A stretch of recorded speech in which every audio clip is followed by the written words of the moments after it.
Уважаемые участники Конгресса, Dear participants of the Congress, it's time.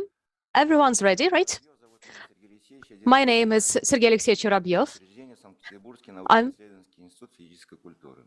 I'm the head of National State University of Physical Culture. There are 3 of us here, so very democratic section. So we will lead the section in turn. Don't get surprised. Personally, I want to welcome you at our 11th International Congress.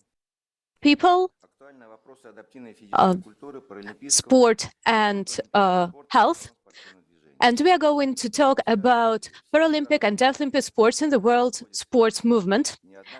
And today we've got 10 sections, and we had plenary section yesterday. It was very active, and we discussed lots of topical questions, and I'm sure everyone was satisfied. And today I hope that our section will be very interesting too. And I would like to wish everyone interesting reports, good questions. And in the end of our section, I want you to get acquainted with the resolution. And if you have any questions, we are ready to listen to them.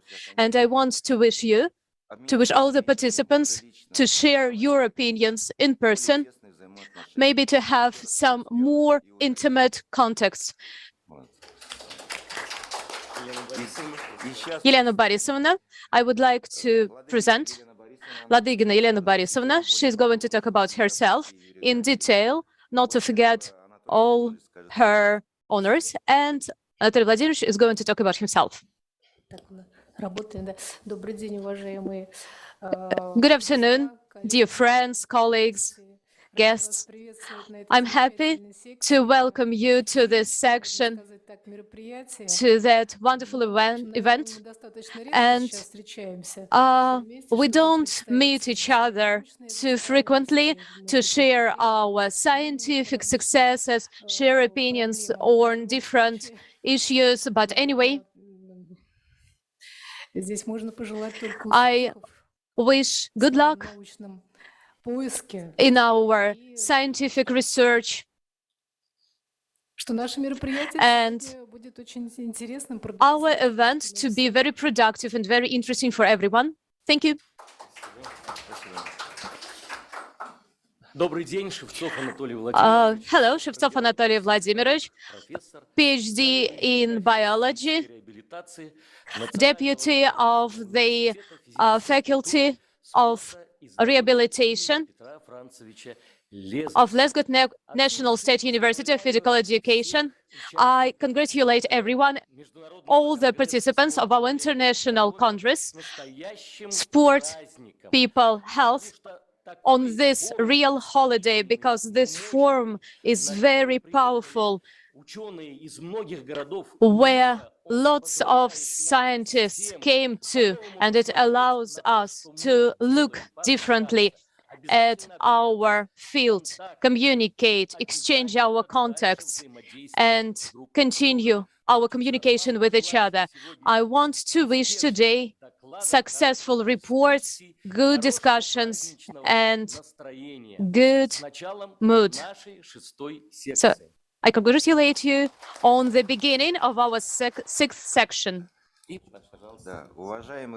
Dear colleagues, after this emotional report by Anatoly Vladimirovich, I'm sure that you are very enthusiastic, and I give floor to the first report.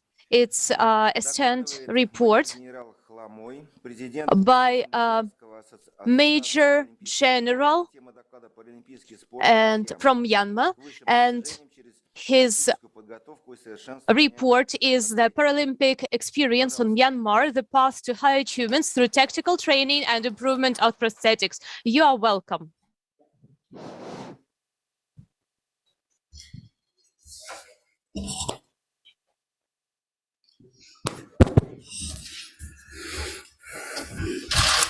Good morning. Distinguished guests and members of the organizing committee, scientists and professors Ladies and gentlemen, first of all, allow me to extend one greeting in Myanmar language, Mingalaba.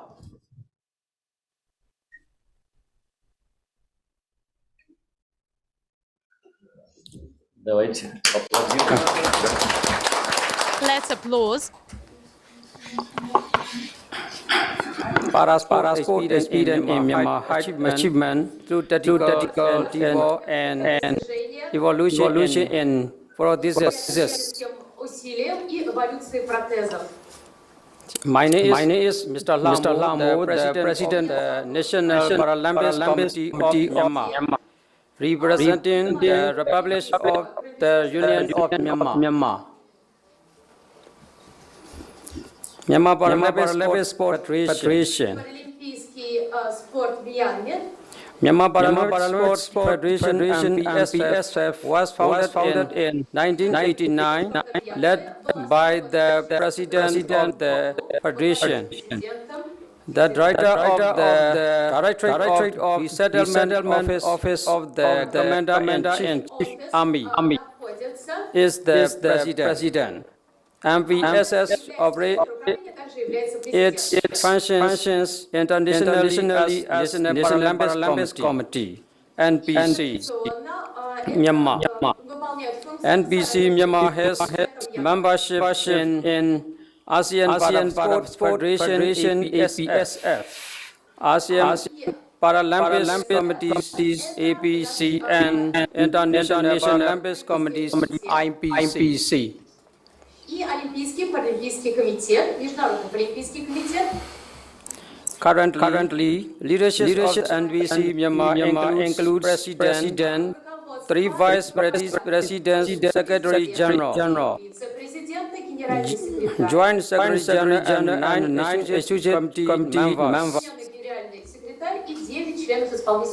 MPC Myanmar runs sports activities and participation in the international games under the guidance of Ministry of Sports and Youth Affairs. Sport activities during the height of COVID-19 transmission, but training activity resumed as soon as the disease was under control. In 2022, after the cancellation of 2 ASEAN Para Games by Philippines and BNN Indonesia, hosted 11 ASEAN Para Games in Solo. 69 athletes entered the various competitions, and Myanmar stood at 6th position among ASEAN countries with 14 gold, 12 silver, and 70 bronze medals. In June 2023, 12 ASEAN Para Games will be hosted by Cambodia, and 82 well-trained para-athletes will join the Games. A medal winning history runs fight Myanmar with the highest force made by para-athletes supported by MPSS and Ministry of Sports and Youth Affairs. Para-athletes from Myanmar won 195 gold medals, 144 silver medals, and 161 bronze medals in the ASEAN Para Games history. The State Administrative Council held a celebration in its highest honor for Myanmar disabled athletes who won the victory in ASEAN Para Games. Evolution of prosthesis, production and provision of prosthesis evolved over the years. Wooden prosthesis from 1957 to 1990. Polypropellants prosthesis from 1991 to 2016. Modular prosthesis under the guidance of Senior General Mehriddin started in 2017. Reasons for having better performance and high achievement. Использованные с 2017 года. Lost limbs while serving as active military personnel.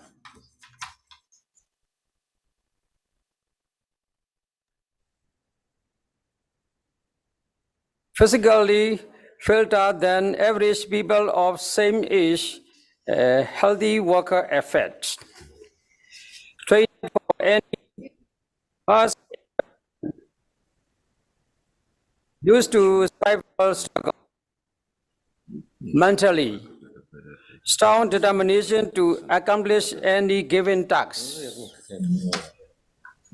or to sacrifice life for the country and its people, determined to continue serving the country despite the disability, Своим здоровьем для того, disciplined and obedient, administratively well taken care of by mother unit. Prostheses are provided for daily life. Military training exercises are inseparable. Paralympic sports in dozens. Actually, children with disability are overly pleased and relatives for various reasons. однако же дети с какими-то физическими, с физической инвалидностью, Most they are kept at home and not exposed to community. They are not prepared to any form of physical training. However, those who entered into Paralympic sports have conquered their fear of the other people's negative opinion. и они боятся, что о них будут Training. отзываться другие люди. During the wooden prosthesis era, para-athletics originated from the military could perform better because they got used to undergo training with heavy prosthesis. Однако же наши олимпийцы, которые участвовали с That was the main reasons for tactically selecting and training military personnel with amputations for competition events using wooden prosthesis until 1990. И это была основной причиной тактического отбора и подготовки It was followed by the в соревнованиях с использованием таких протезов. polypropellants prosthesis era, but durability of prosthesis was not long because it was not meant for the sport purpose. За этим последовала эра полипропиленовых протезов, но она была недолгой, потому что такие протезы не были предназначены для This спортивных is why para-athletics continued with wooden prosthesis. Именно поэтому спортсмены продолжали использовать деревянные протезы. In 2014, it was the turning point for para-athletics by the introduction for flag foot. И в 2004 году случился такой поворотный момент для спортсменов, потому что появился flex food. It was the time Myanmar hosted 7 ASEAN Para Games. И в это время Мьянма принимала 7-е паралимпийские ASEAN. From then on, more para-athletes were equipped with flat foot. И с тех пор все больше и больше спортсменов использовали вот этот протез flex food. Winning in more events with flat foot, including women's events, was evident. И было очевидно, что победа в большом количестве таких соревнований, включая женские победы, были именно благодаря использованию протезов flex foot. Limitations. Performance is well augmented by flat foot, but the cost of flat foot is not cheap. К сожалению, одно из ограничений заключается в том, что Financial support usually comes from the government, O- Финансирование поступает. Only the national selected para-athletes may have this opportunity. И не все параатлеты, национальные параатлеты получают такую возможность. As such, para-athletes of lower ranking will not have this chance, although they have potential. И более низкоранговые атлеты, они не имеют доступа к такой возможности, даже несмотря на хороший потенциал. Moreover, maintenance requires a skilled person, and it is hardly transferable to another player. И обслуживание очень дорогое. И так как это подгоняется индивидуально, нельзя один и тот же протез использовать нескольким параатлетам. Financial support from the donor are not abundant during and after the COVID-19 pandemic. И после ковида 2019, к сожалению, сократилось финансирование со стороны спонсоров, со стороны благотворительных организаций. Senior General Min Online, the head of the Myanmar, said, not, И руководитель Минакла говорит, nothing is more important than human life. So everyone needs a long and healthy life. и поэтому каждому нужна здоровая и счастливая жизнь. Sport is an important factor for the health. И поэтому спорт – это отличная поддержка здоровью. It is also important to build sports for the rest of your health. И очень важно заниматься спортом для того, чтобы поддерживать здоровье. By building with strength, mental health and physical health will improve. И таким And образом спорт помогает поддерживать History физическое и ментальное здоровье. in sports uplifts the prestige of the state and its nationals in the international community, and sport competitions are diverse as fighting without arms. И поэтому получается, что участие в таких соревнованиях и, получается, участие в спортивных соревнованиях – это война без военных действий, это постоянная борьба, но мирная борьба. Acknowledgement and prospect. With the highest commitment from the head of the state, Myanmar para-athletes are very thankful and will be fully achieving their goals through tactical endeavor and training with height and equipment. С огромным вниманием со стороны главы нашего государства спортсмены Мьянмы очень благодарны и будут стараться достигать своих целей благодаря тактическим усилиям, тренировкам с использованием высококлассного оборудования. Lastly, may I congratulate all of you for successful convention of the Congress, and I wish you keep rolling it for many more years as it stands out, paving the way for the further international development. Thank you for all your kind audience. Have a great day. Thank you. Наконец, я хочу поблагодарить вас, поблагодарить за организацию, поздравить вас с успешным проведением этого конгресса и пожелать вам дальнейших успехов в проведении таких больших, очень важных международных мероприятий. Спасибо большое.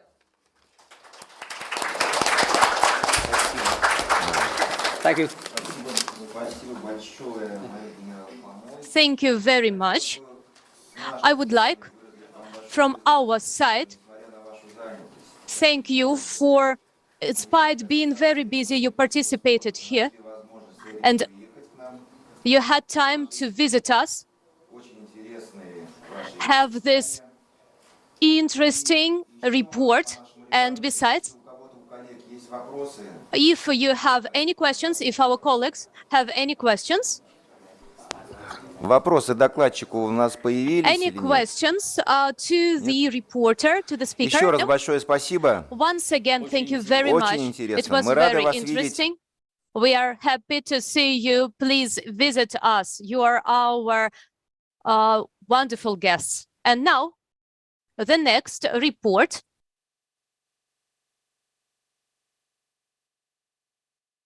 Dear colleagues, the next report is dedicated to the disabled people in the all-Russian physical culture and sport complex ready for work and defense, prepared by a group of authors, Mr. Evseev, Mr. Kryukov, Ms. Aksenova, and Ms. Belodedova, in the framework of research study and state task, and the results of this work will be reported by Mr.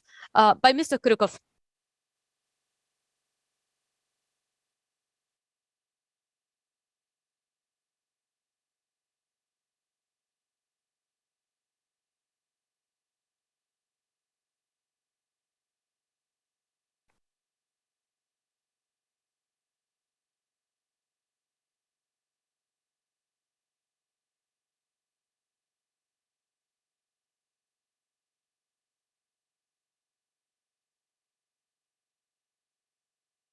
Good afternoon, dear colleagues.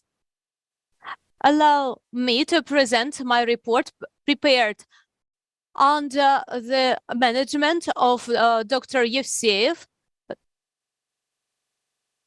And the report is prepared with a group of authors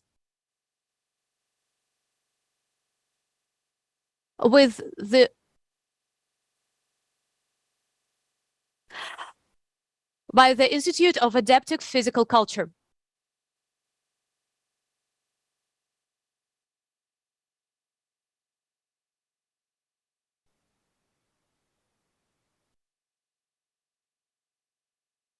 Allow me to start my research report from the moment of introduction of the standard of all Russian physical culture and sport complex ready for work and defense for disabled. Up to 2022, more than 32 disabled people participated in this complex, and out of them, more than 21,000 participants got honors.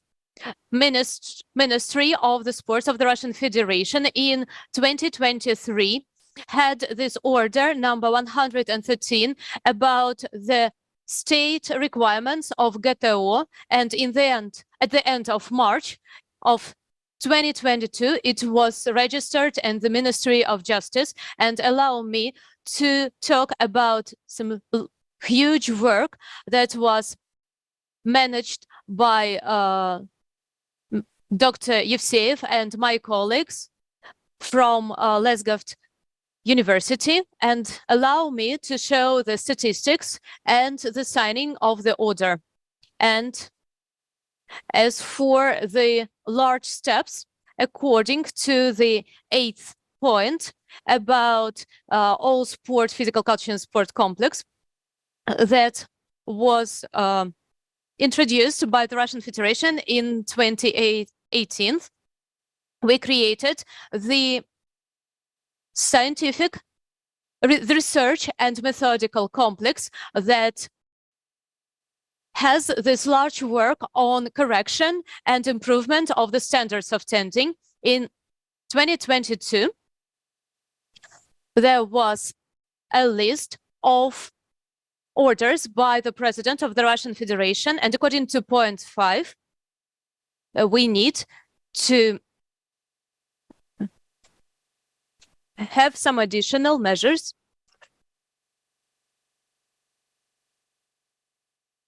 have this more interest from the adults, more steps in the structure of GTO, and also to stimulate the adults to undergo this complex. And according to the paper in 2023 by Chairman Mishustin, the order number 117 was signed, and it's called about the amendments into the order, and in order to improve this complex, members of the Lesgov University had a large work on the following points. First of all, to have more steps of GTO and also include a special point dedicated to disabled people, and also to correct the acting order. And this order, there were more age groups and also educational groups. And I'm going to comment on them. So we had some separate step for people of 6-7 years, children, and standards for children who go to kindergarten, and also for kids from forms 1 and 2, and also for kids. The age groups include 2 years, 9, 10, 11, 12, etc. So previously we had some other periods like 3 years, but now up to 20 years, it's 2 years period. And separately, we had some special steps for students 18, 20 years, and starting with the 8th step, we had this 5 years stages, 5 year steps. Previously, we had some other structure, and we had some separate steps and 12 years age period. And now we have 5-6 years. So it's more optimal, and it's assess more objectively everyone, including disabled people, as well as some chronic diseases due to working conditions. So the next slide shows the structure of ghetto complex. So this first one is dedicated to the healthy people, but we are interested in the second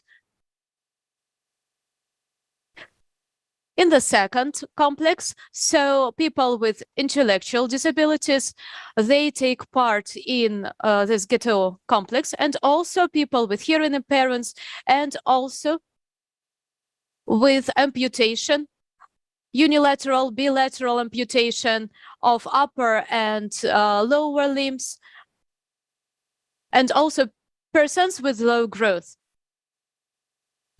This slide shows the structure according to the age groups. So you can see more steps and the age steps. Now we have 18 steps.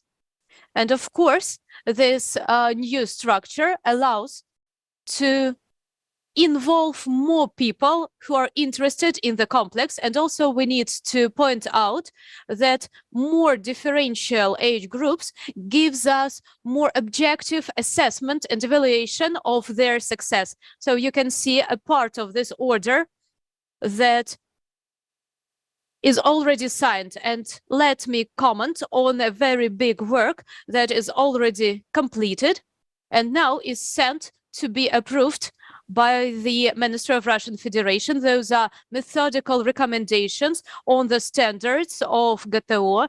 But now we have the recommendations approved in 2019 that are improved and corrected to become more actual, up to date. And so this question was sent to the Ministry of Sports, and we are waiting for their response. And also I would like to note that in the recent years, we will enlarge the structure of the complex in special groups. For example, for people with Down syndrome, people with intellectual impairments, different intellectual impairments, to make potential participants of the complex have more opportunities to participate. And also the slide shows all the changes in the standards. We had this new order added, so it's running and pulling and etc., according to the physiological groups. And this is the acting document that hasn't been still signed. It's our methodological recommendations of this complex, and the standards will help to make more participants and make them participate according to their own abilities, including disabled people. Thank you for your attention. I'm ready to answer your questions. Oleg Gennadievich, could you please tell me, how do you inform the disabled people that there is this complex, standards, so they could participate in it, so they could have it like in mass? So first of all, we work with the federal operator, and this operator informs the regional operators. We publish all the materials, all the new methodological works published on our website. And of course, we communicate with the educational institutions. And of course, we communicate with the judges of our complex and the specialists who prepare, who work, who train the disabled people, and they train them to participate in our complex GTO.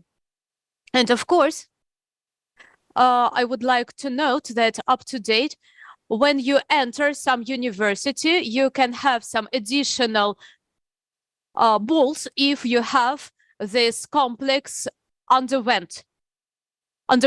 And of course, there are more and more people who want to get this award.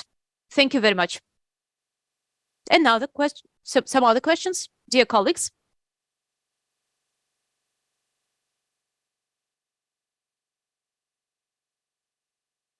No questions?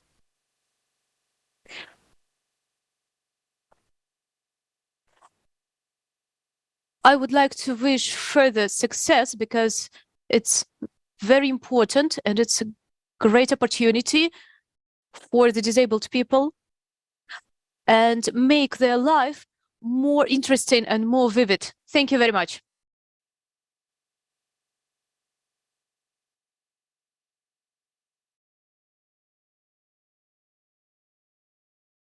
We would like to welcome all the participants of the Congress from the different parts of the world, and they take part in our Congress online. And we are happy to understand that in many parts of the world, we are being watched live. And I would like to announce our next participant from China. Research of practical obstacles and qualitative development of participation in sports with disabilities in China. Zheng Xingqian from Tianjin University of Sport, Tianjin, China. Let's welcome our participant.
Для участия инвалидов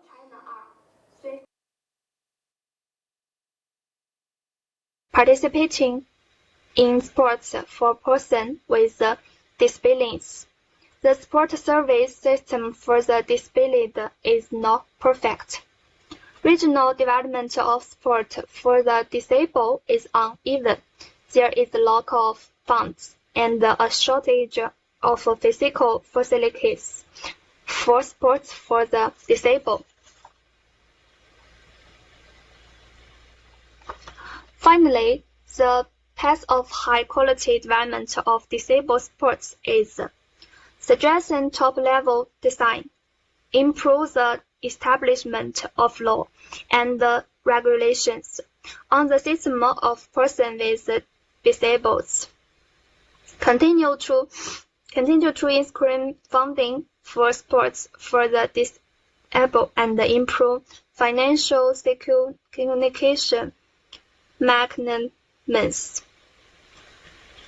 optimize the application of resources for persons with disabilities and improve the level of public service, enhance the enjoys motivation of disabled people sports participation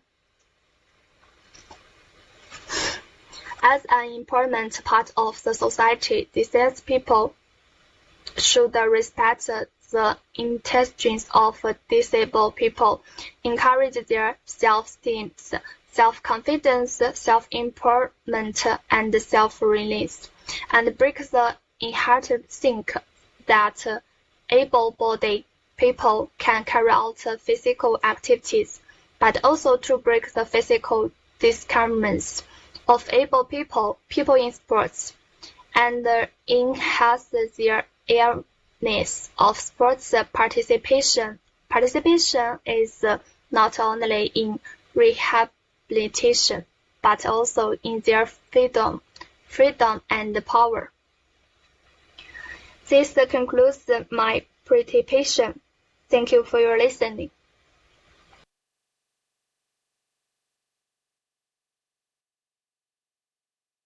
Let's thank our speaker. Any questions? Thank you very much. Are there any questions to the speaker? No questions. But you can ask questions in written and write to the speaker directly. Everyone has this opportunity. Thank you so much. Our next report. Let me present you a collective of authors. Ms. Evseeva and Ms. Ladygina, Lesgov National State University of Physical Education, St. Petersburg. The topic is formation of motivation for active longevity in older age groups by means of adaptive motor recreation. Dear colleagues, can you hear me well? Can you show my presentation?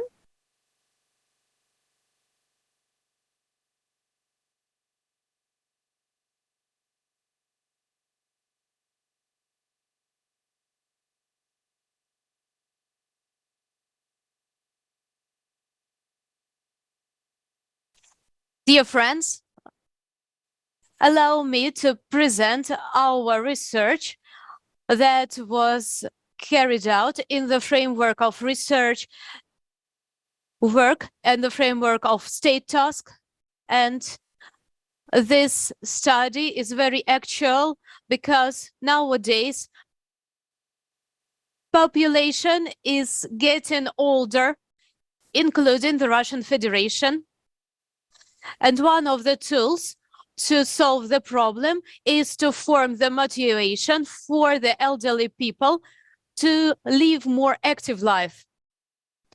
So the term active longevity was offered in 2002 by WHO, and here you can see the definition, and according to the WHO, it should include these directions. Here you can see them. They should be occupied. They should participate in the life of society. They should be independent. So those are the general concepts. And according to the opinion of a list of authors who carried out some studies, so this active longevity is closely connected with the economical policy and socially motivated aging. The first three are the theories that ignore the social differences, the theory of successful aging when an elderly person is satisfied and is not very costly for the society. That is also very important. And there are lots of alternative theories. You can see them in the slide. And here I would like to note out that there is difference in the understanding of this phenomenon and some difference in terms, so aging in Western and Eastern countries, because in the first type, material things are most important, and in the second case, as Southern Korea's scientists show, it's not connected with material things. It's actually success of their children, interaction with other people, etc. And nowadays, we've got two approaches to this term. Those are economical complex to decrease the demographical load. And the second one means some preventive measures, preparing of all the age groups to the third period of their life. So the involvement into different activities, social, economical, cultural, etc. So the main components are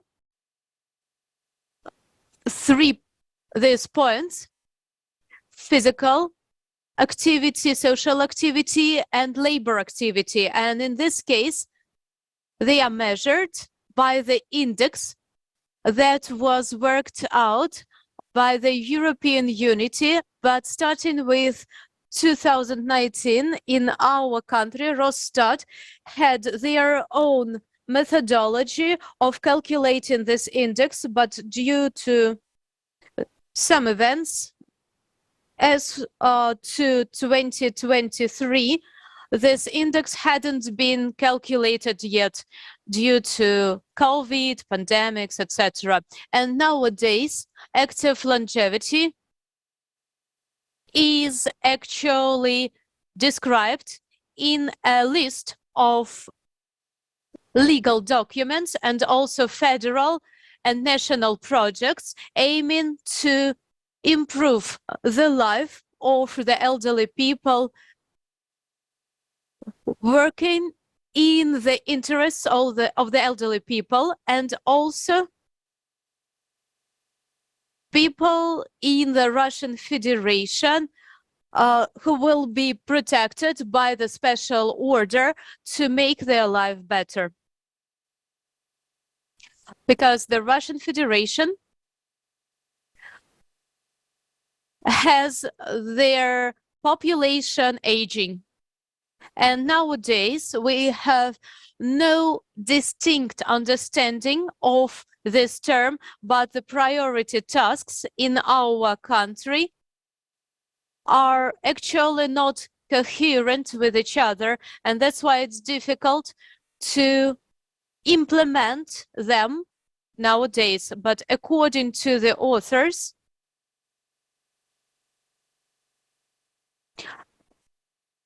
who have been working with the elderly people for many years, that actually these bases should be formed within the whole life, not only in the last part of their life. At the present time, the Russian Federation has some demographic changes.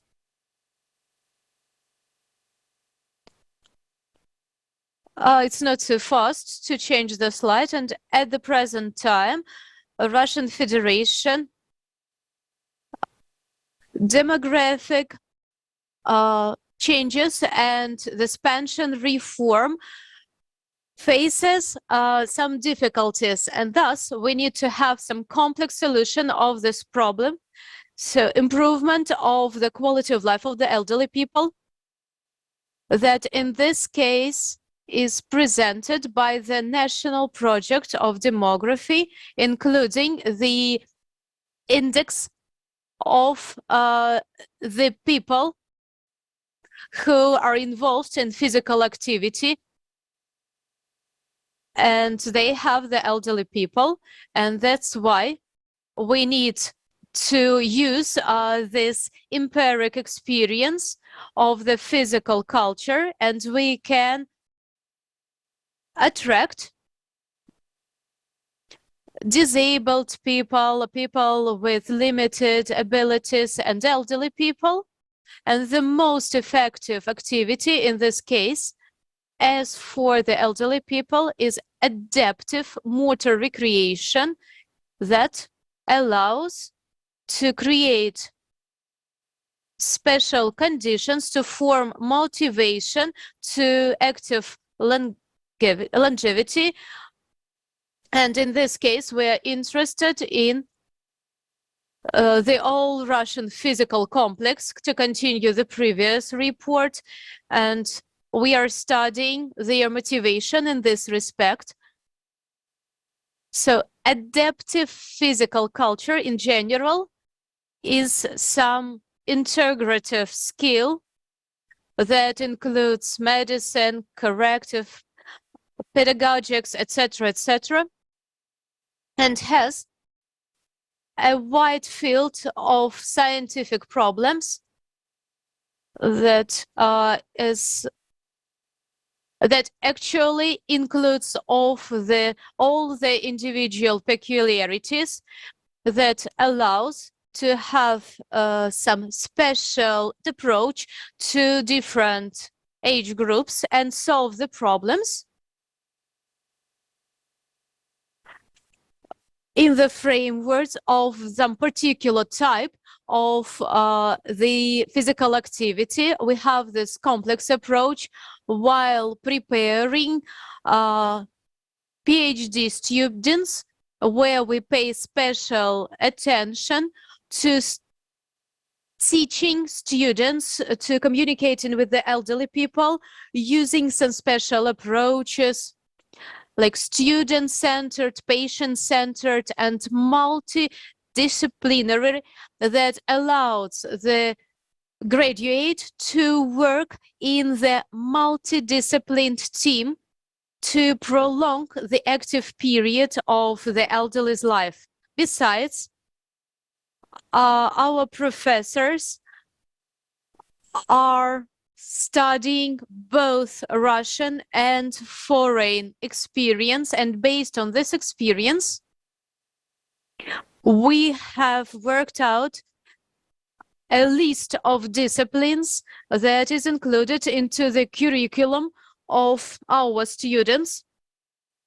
And we are realizing the concept of active longevities, and we work with the students in this direction. And when the students get their diplomas, they start understanding better the problems of the elderly people. And this work helps to create conditions to actually have this active lifestyle and to change the means of adaptive physical culture. And in the framework of our work, we've got lots of these technologies, methods, and means, including recreational activities oriented to the forming of the motivation, including the elderly people. And this process, according to our opinion, actually undergoes some special steps, special stages, as you can see. And an important thing is the technology that takes into consideration the peculiarities of different age groups. As for the elderly people, the most adequate is recreational activity that solves a lot of issues, and to have these tasks meet the requirements, we have special technologies. The first block includes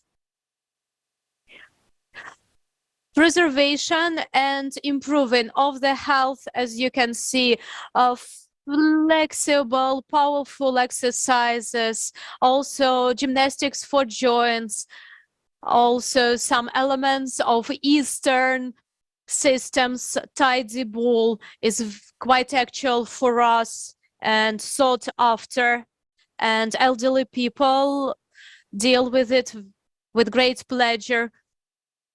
So gymnastic sticks, different things, and including medicine ball, are used to work with elderly people.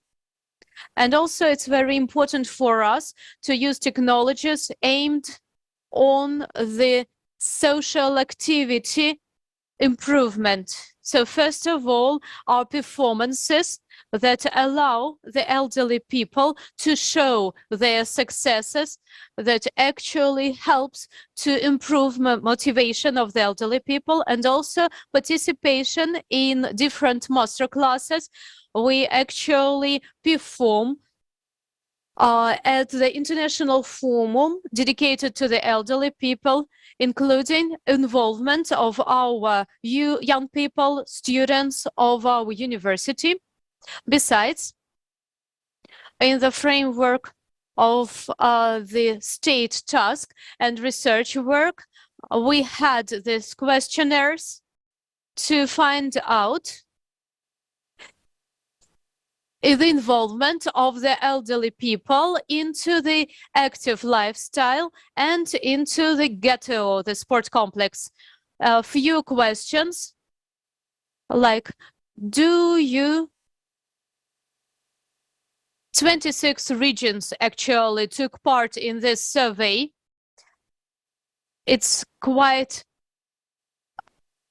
a lot of regions.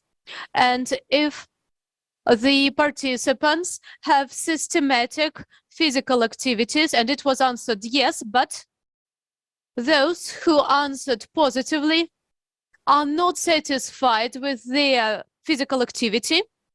And as for the results and answers, we found out that there is not enough experience and knowledge in this field, and we can see the tendency of decrease of the interest to the physical activity after 65 years old.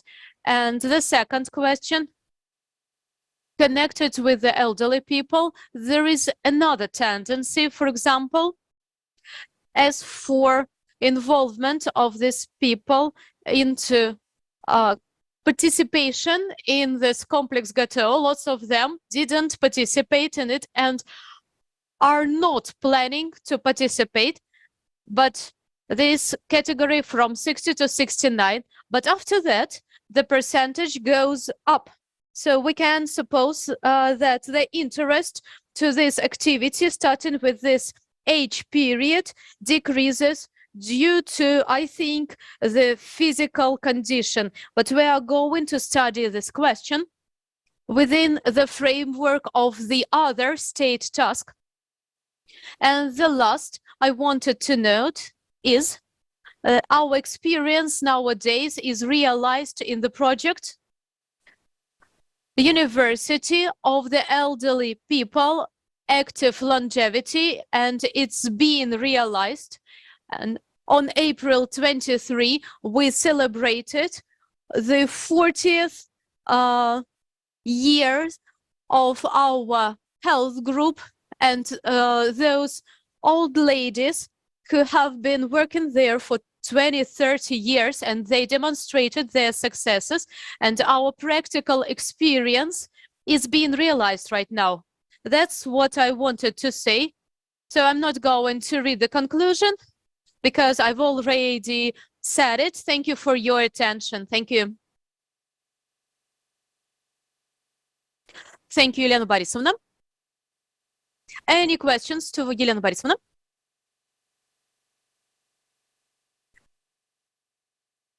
And while Elena Borisovna is sitting down, I want to announce the next report. Dear colleagues, you can ask your questions both here and in written form. Your questions will be answered, and the speakers, the authors, the co-authors will be answered. And I'm sure that all the participants actually watch our conference. And dear colleagues, I want to remind you about resolution. If you have any suggestions, any offers while we're being here, we are going to work with it. Be more active. Elena Borisovna. Dear colleagues, the next report by Sharova Tatiana Leonidovna, the role of adaptive physical culture in improving the effectiveness of rehabilitation of disabled children with motor disorders from Moscow.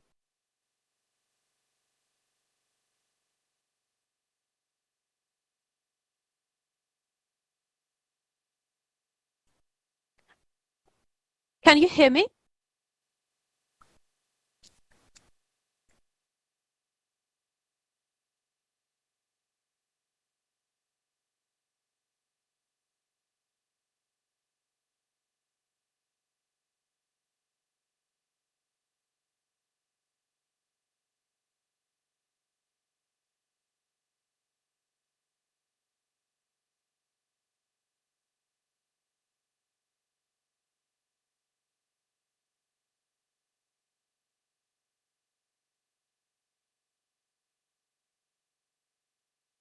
Can I start? Good afternoon to all the participants of the Congress. This report is prepared by the members of the Physical University under the control of Grosnina Alexandrovna, and the aim of this report is to attract attention of the specialists and the society to the problem of necessity to enlarge of motor activity of the disabled children. According to the official data, Russia has a constant growth of disabled kids and kids with physical disabilities, according to the federal database of disabled people. As for the 1st of October 2021, the Russian Federation had almost 12 million disabled people, out of which 680,000 were children. As for the 12th of January 2022, the amount was 722, and 42% were girls, 58% were boys.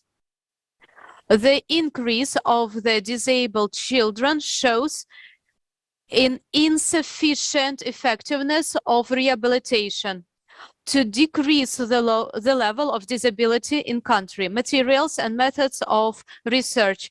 We used the generalized results of the many years research dedicated to assessment of functional and motor abilities of the disabled children using the pulsometry, cardiometry, stabilometry, and pedagogical testing.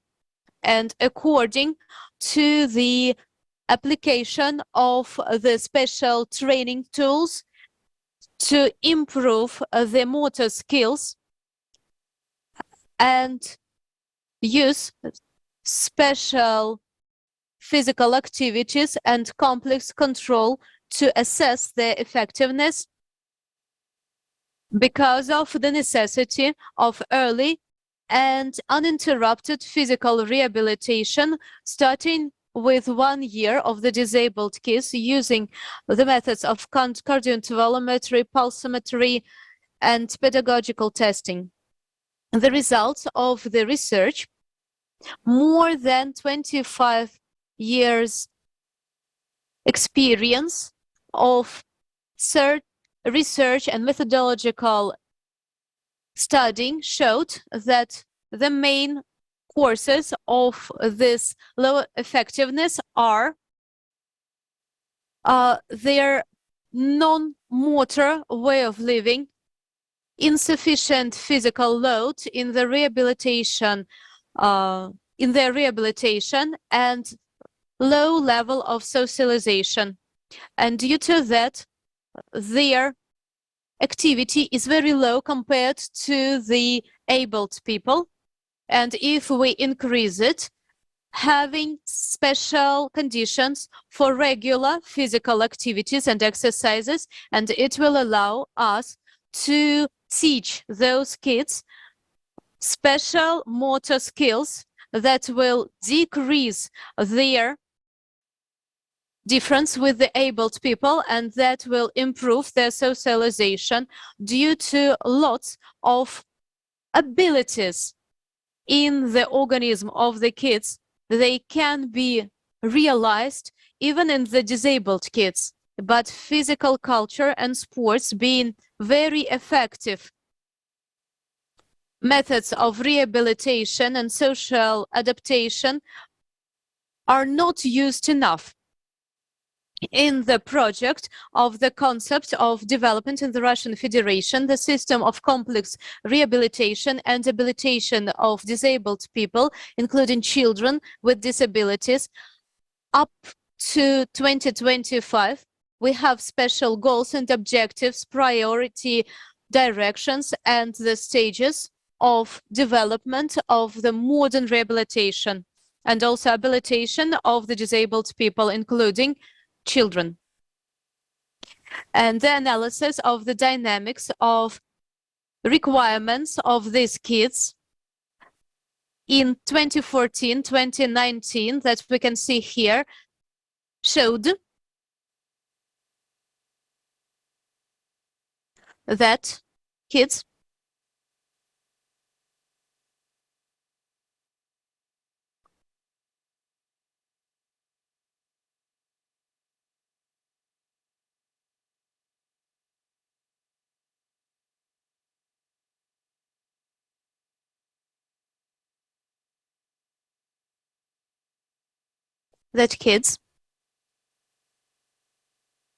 disabled children need mostly medical rehabilitation, 99 and 8% of cases, social rehabilitation, 97 and 8% of cases, psychological and pedagogical, 62 and 3% of cases, physical and recreational measures and adaptive sport only in 18.4% of cases. Unfortunately, the role of physical culture that actually enables to get rid or compensate the limitation of the lifestyle takes the last role in this list of requirements of the disabled children.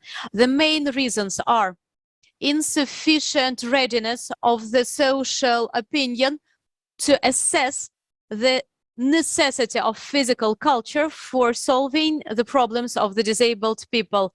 Also, absence of adequate methods for disabled people.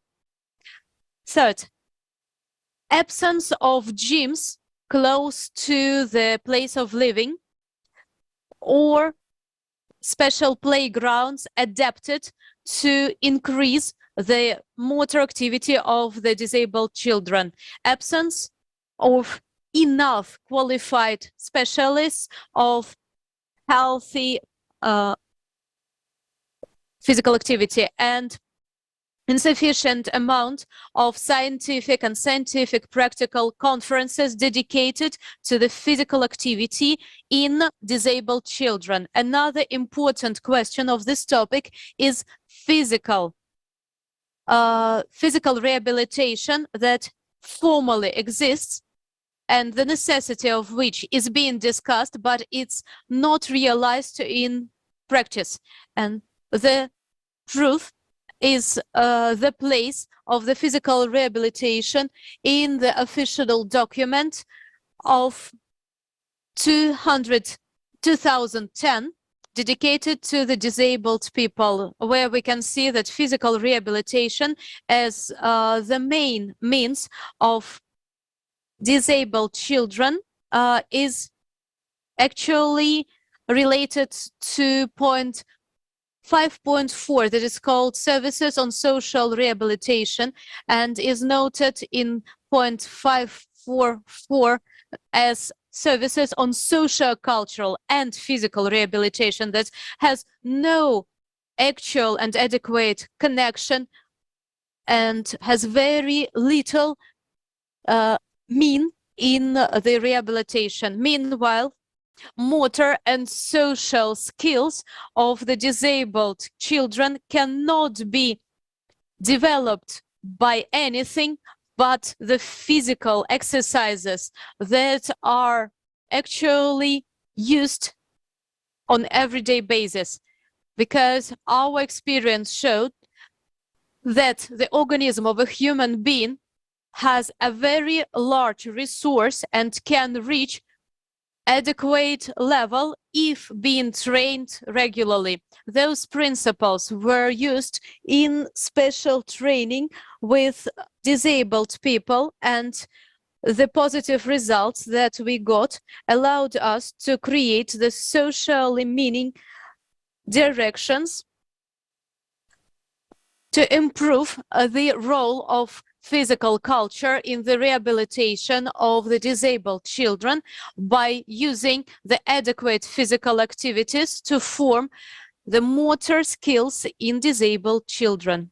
The main methodological peculiarities of this training that allows to develop the motor activities, they include priority of using a physical culture as one of the forms of motor activity that allows to form motor skills and develop all the system of the organism, enabling maximum social adaptation of the disabled children.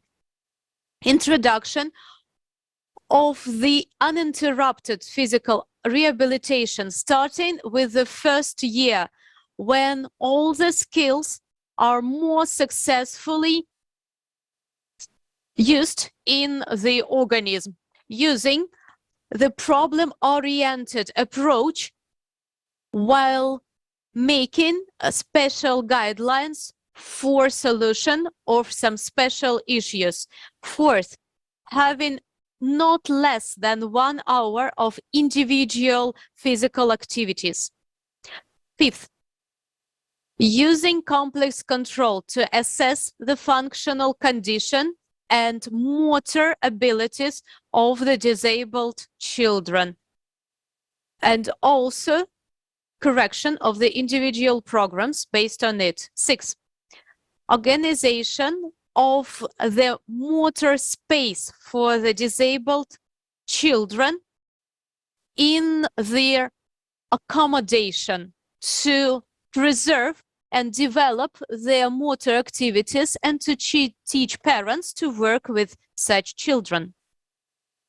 To realize this complex of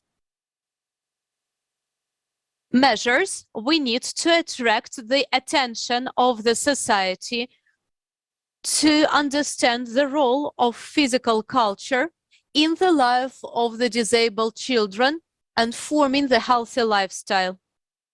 Presence of special centers equipped with special equipment, qualified medical staff, and instructors to work with disabled children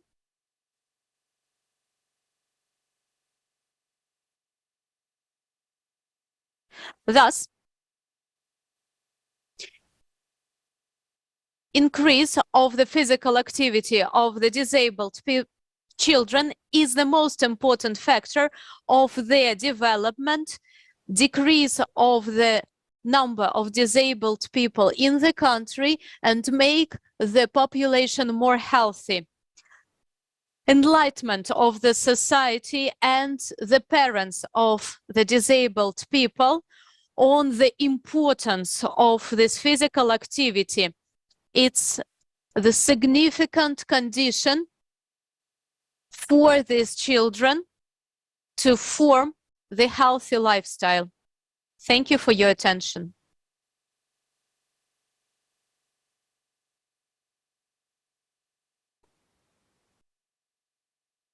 Any questions? No, no questions.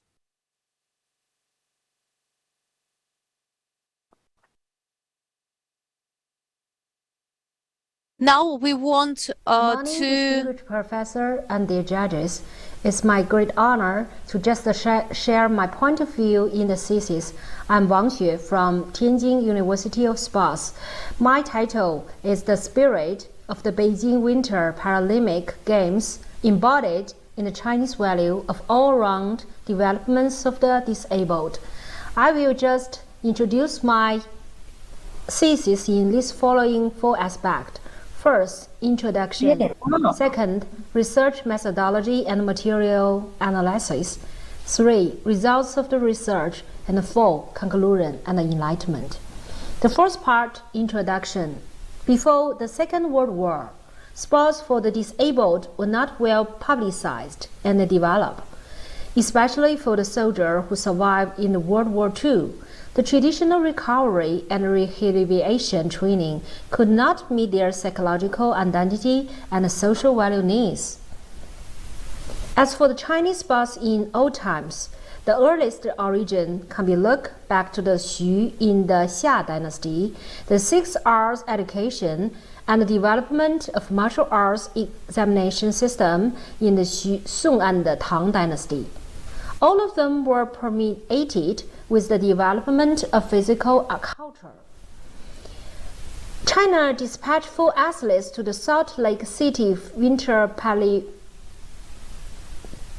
Games for the first time in 2002, and in 2018, 26 athletes will participate in the Pyeongchang Winter Paralympic Games in 5 major, 30 minor events. The leap forward development of China's Paralympic winter sports is very bright, especially the successful bid for the 2024 Winter Paralympic Games. The successful holding of the 2022 Winter Paralympics in China reflects the fantastic Chinese spirit and the Chinese value of promoting all-round developments of people in disability. Second part, research methodology and material analysis. In this paper, the historical origin and development of Paralympic Games for the disabled are analyzed by the documentation method and the logical analysis. At the same time, it is also found that there are some problems and deficiency in the development of the sports for the disabled in China, and we will analyze the reason to get the conclusion of the existence of this problem and drawbacks. Combined with the China's disability sports development policy and the status quo, constructive solutions and further developments of the future are proposed meaningfully. As the philosophical foundation of competitive sports for the disabled, the Marxist theory of all-round human development has always influenced the development of sports for the disabled in China. However, as a special group, the development of the individual ability for the disabled athletes has its particularity and difference. Its value connotation is not only limited to the development of motor skill, but also includes the all-round development of psychology, sociology, and intelligence. That is to say, a complete person is procedural, appeal to develop as a whole person. This philosophy is deeply reflected in the 2022 Beijing Paralympic Games.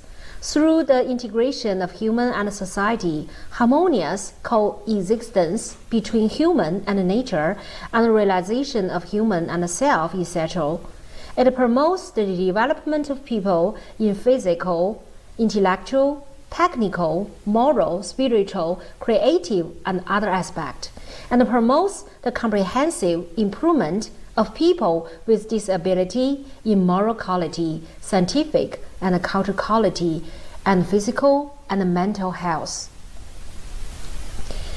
There are two existing problems, that is, deficiency of coexistence, coherence, and the second, deficiency in the development competitive sports for the disabled.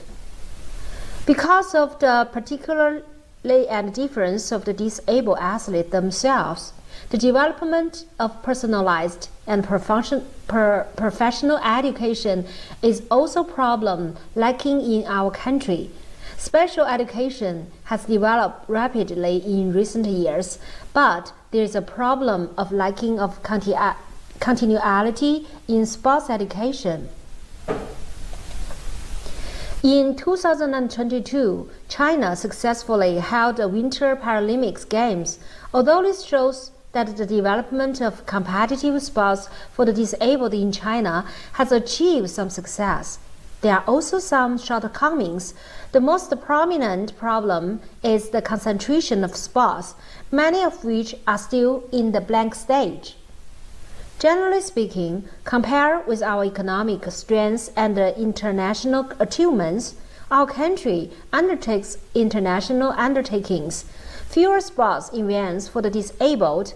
Compared to the large number of disabled people in our country, the number of competitive sports competition for the disabled is not enough. Next table will show you some point of view. Part 3. Results of the research. The first one, constructing a completed disability physical education system. Since 2016 edition of compulsory education curriculum standards for the special education schools was promulgated, 3 types of special education schools have opened physical education courses and implemented physical education teaching activity in accordance with the curriculum standard. First, the name of the curriculum has its own characteristic. Secondly, the curriculum concept reflects the view of the state and also reflects the requirements of the state for physical education. Thirdly, the target areas of the curriculum are basically consistent with those of ordinary schools. It has a guiding role for the physical education of disabled students. Fourthly, the course content is mobile, functional, and progressive. And fifthly and lastly, the teaching implementation method has the characteristic of difference, diversity, flexibility, and richness. The teaching progress pays attention to the learning, impact, and evaluation of disabled students. From the perspective of development, the placement of physical education for students with disability has just started, and disability students are still on the edge of physical education. Therefore, it is necessary to strengthen the exploration of supporting strategy for remedial teaching of physical education. 2. Promoting the development of disabled competitive sports education system. In Beijing 2022, the Chinese Paralympic teams embodied the leap of the Beijing Winter Paralympics album, finishing the first in both and gold medal accounts. Last part, conclusion and enlightenment. The Beijing Paralympic Games not only demonstrated the Beijing winter spirit of bearing in mind the big picture, being confident and open, facing difficulties headlong, pursuing excellence, and creating a better future, but also embodied the Paralympics value of courage, determination, motivation, and equality, and also presented the Chinese concept of equality, participation, and sharing. It sets a Chinese example for promoting the comprehensive development and social integration of the disabled and sharing a happy time. Through the analysis of literature and material, we can conclude that the China value of the comprehensive development of the disabled has been fully reflected in these Winter Olympic Games. It demonstrated the superiority of our system and the perfection of the disabled person's security system. That's my point of view. Thank you for your listening and watching. That's all. Thank you.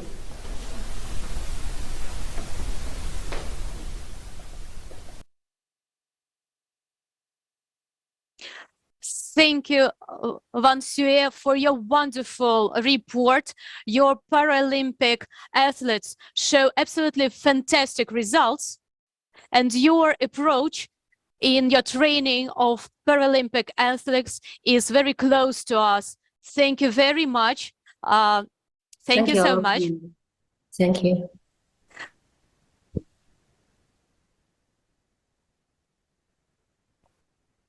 Dear colleagues, our next report is also presented by a group of authors. It will be presented by Teretiev Fedor Valentinovich. They present Lesgov National State University of Physical Education. And the topic is about the approach to the development of technology for the use of means and methods of adaptive mode of recreation and adaptive sports in various branches of professional activity. Thank you so much. Dear participants, let me present my report according to the order of the Minister of Sport, number 955. Our collective, under the control of Professor Evseeva, have been carrying out the research work on improvement of physical and social activity based on the adaptive sport. One of the stages presupposed the development of some particular technologies. We started with this determining of the approach. Nowadays, technology is used in many fields of scientific in science and depends on some particular fields. So the history of this term, technology, was introduced by Beckman in 1772, and it was used in the context of description of professional skills and usage of some tools. And under the influence of progress, development of informational computer technologies, we shifted this term technology to the sphere of pedagogical knowledge. The first usage in literature was in 1970, and it was educational technology and technology of education. The authors of these articles used these terms as to the technological approach of the process using some computer technologies in the educational process. And with time, this term actually changed. And in 1996, UNESCO said that it was systematic method of planning and evaluation of the whole educational process.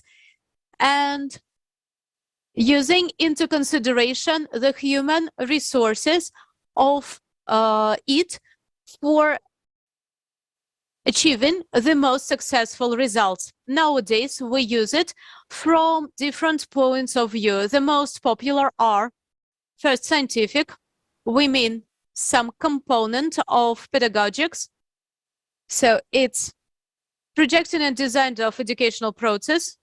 So descriptive, it's description of pedagogical means, methods, etc.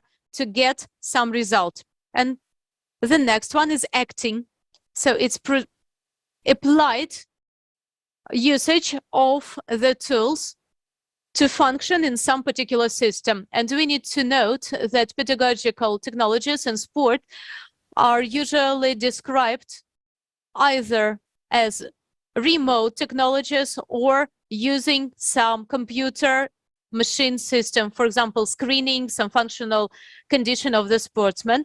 We can see some general signs of these technologies.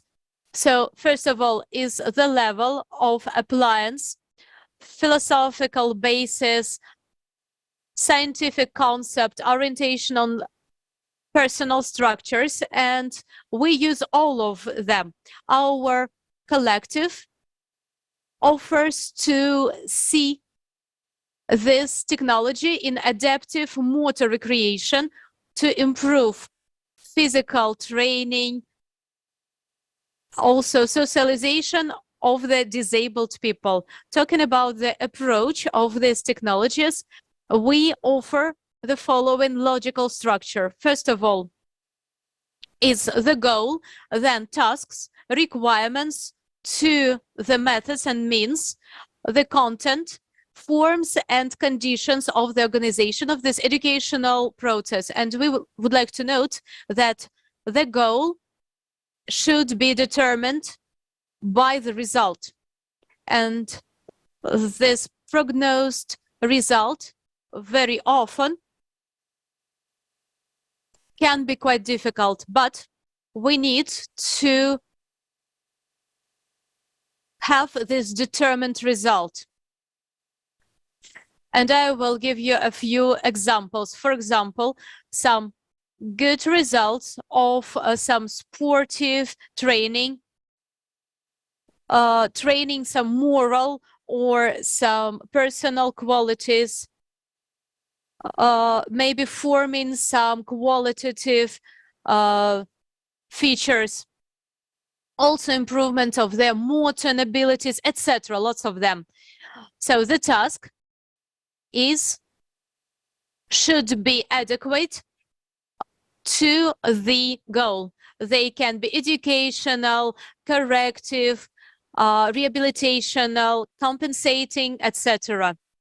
Means and methods should correspond to the physical peculiarities. The level of physical training corresponds to functional and motor abilities. So some of these methods, it's comprehensive physical activities, training. We can use modeling, competitive exercises, and the methods can be more variative and can be determined by the conditions of the process. So the content can be worked out as a list of physical exercises, complex of physical exercises, so the program, etc. This content should include the dosage of physical activities, periods of this program. It should be divided into stages, and the content should include the ways, the criteria of different assessment, effectiveness of the influence to the result. According to the forms, it can depend on the groups, on the disability, level of disability. It can be also regulated by the desire of the patient. If this person wants to communicate, to get satisfied, to have some rest, and the desire of the disabled person should be the primary goal. It can be realized individually or in groups. The conditions will depend on the two main components, so the equipment and second staff. And they can change according to the profile of the institution where this technology is being realized. Also, conditions can depend on the principles of pedagogical technologies and the sequential usage of the means. So all the points mentioned above were described in our report and in our article, these guidelines, etc. Thank you for your attention.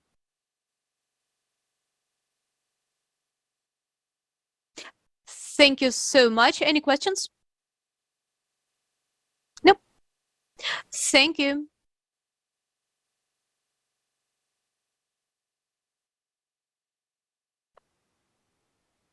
If the report is in detail, no questions can arise. Dear colleagues, our next report is from the Capital University of Physical Culture and Sport, Beijing, China, shows ensued development of a sports psychological intervention system for disabled Chinese athletes participating in the 22 Winter Paralympics. It's an online presentation. You're welcome.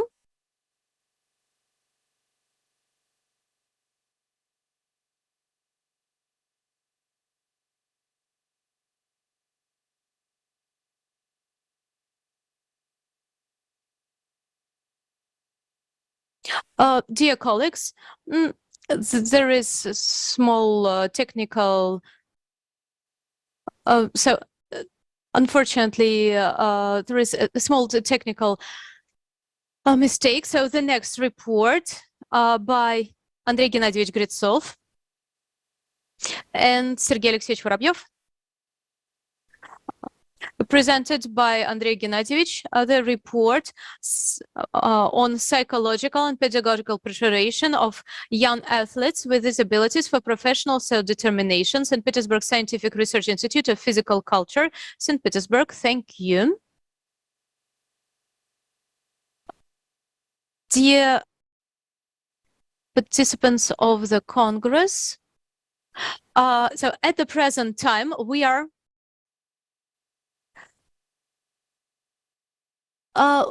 just working on the problem, and it's not the final variant of the work.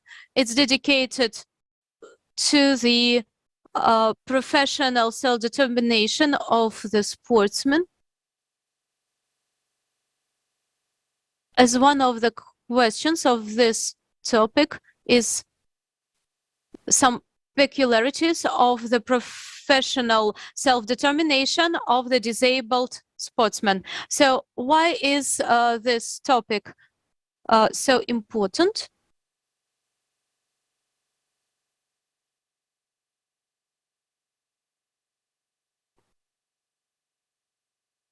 Unfortunately, there is no sound. I'm very sorry.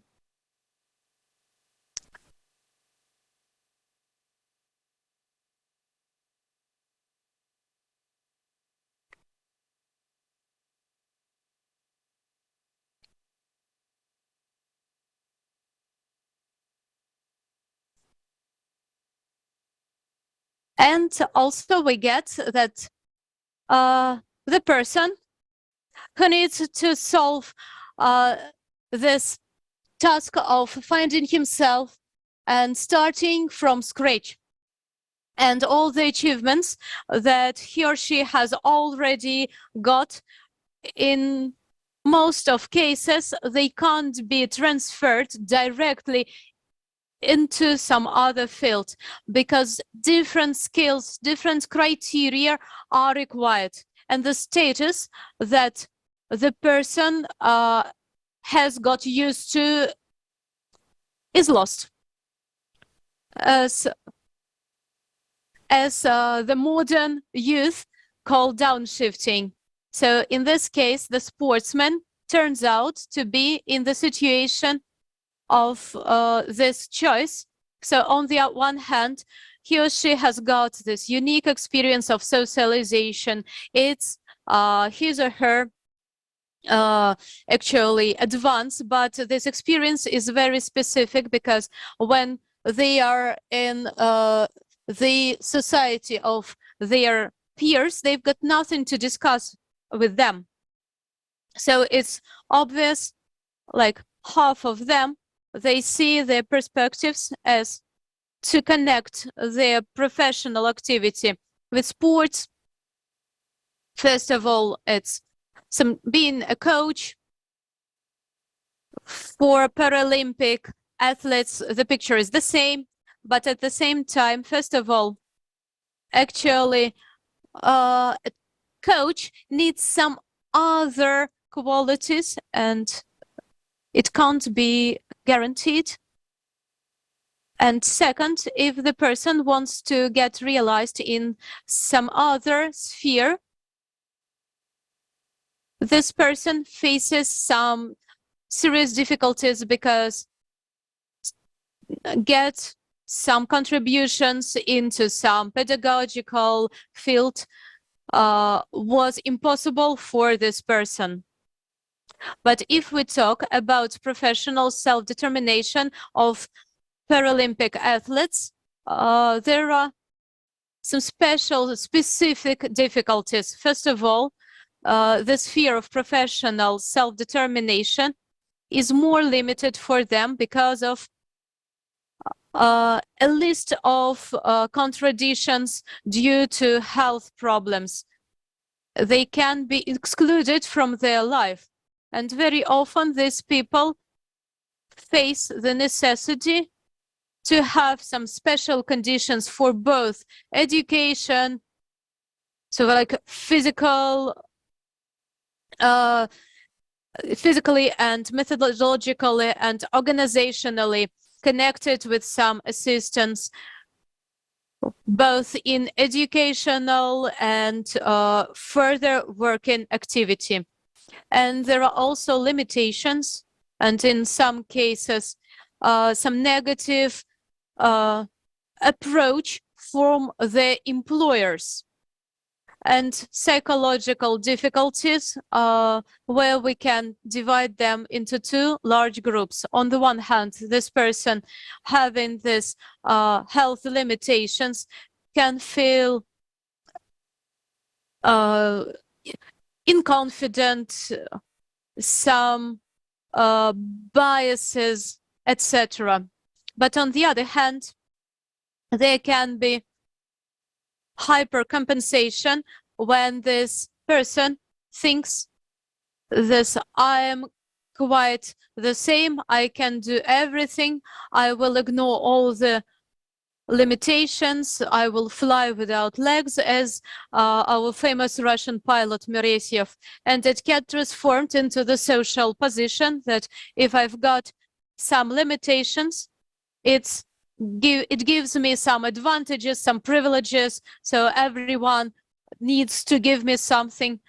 It means some adverse discrimination. Those are specific difficulties in youth disabled athletes.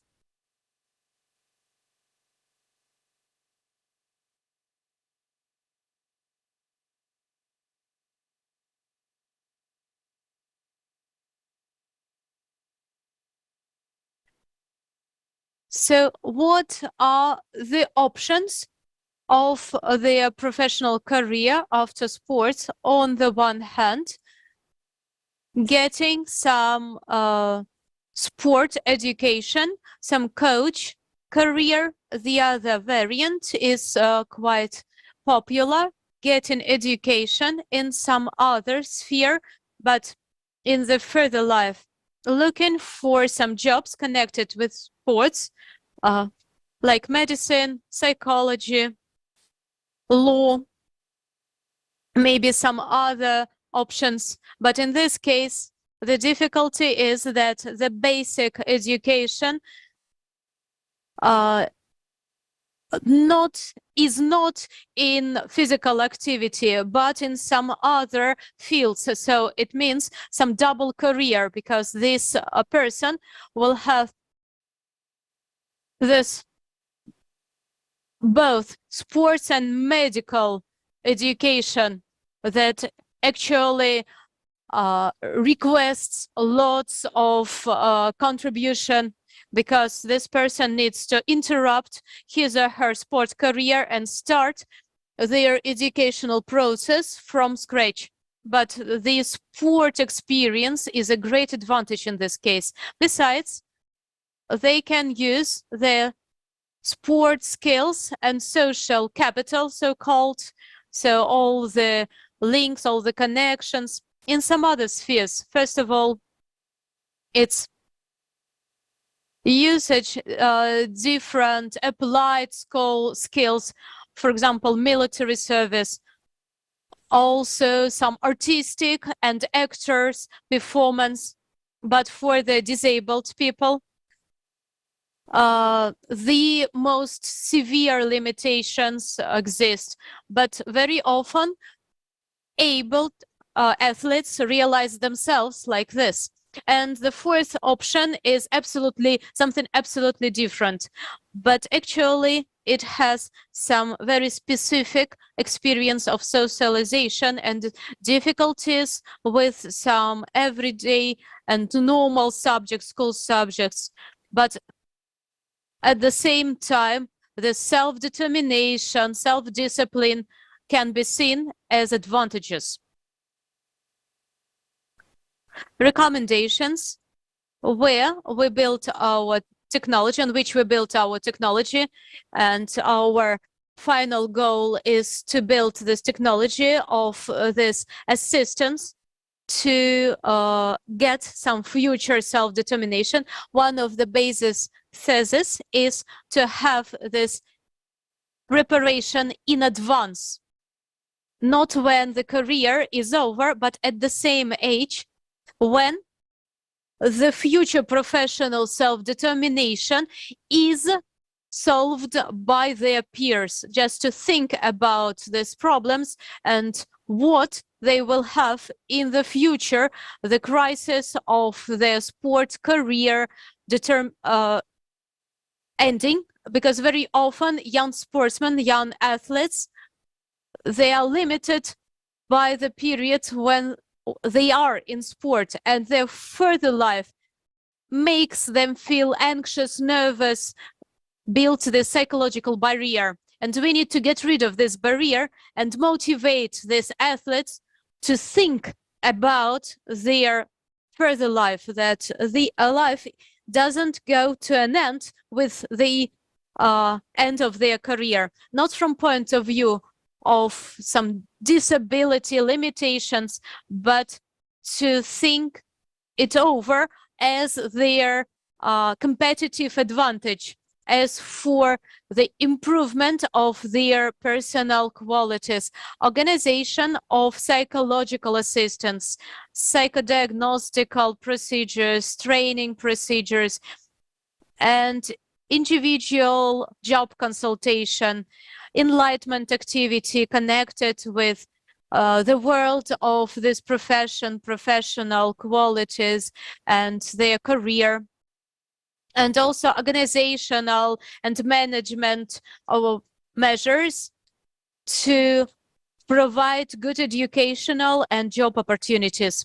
So our applied practical methods that are being approved right now. So first of all, sport as profession, job in the sphere of sports that aim the young people. So usually those are aimed at 15, 18 years old sportsmen. So block of professional orientation questionnaires that include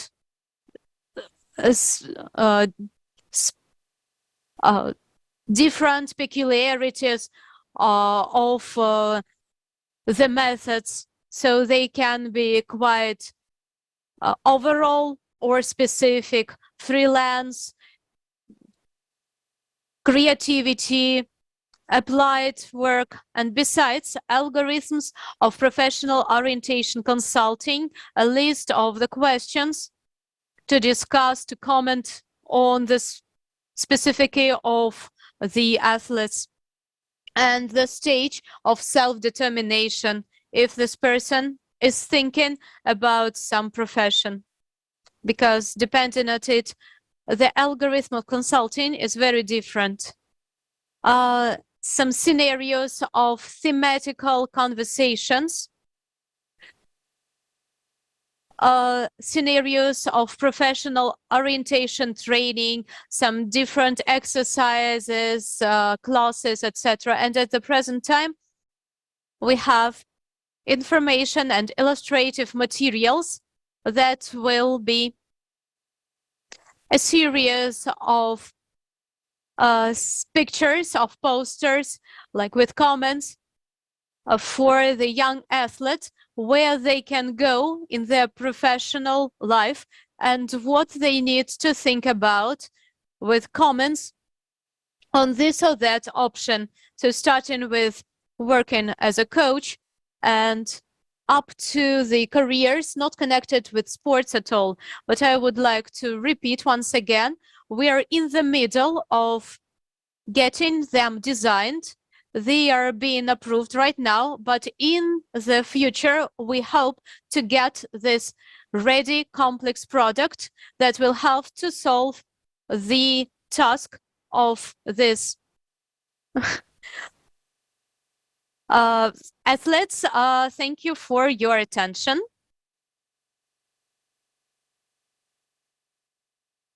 Any questions to Andrei Gennadievich?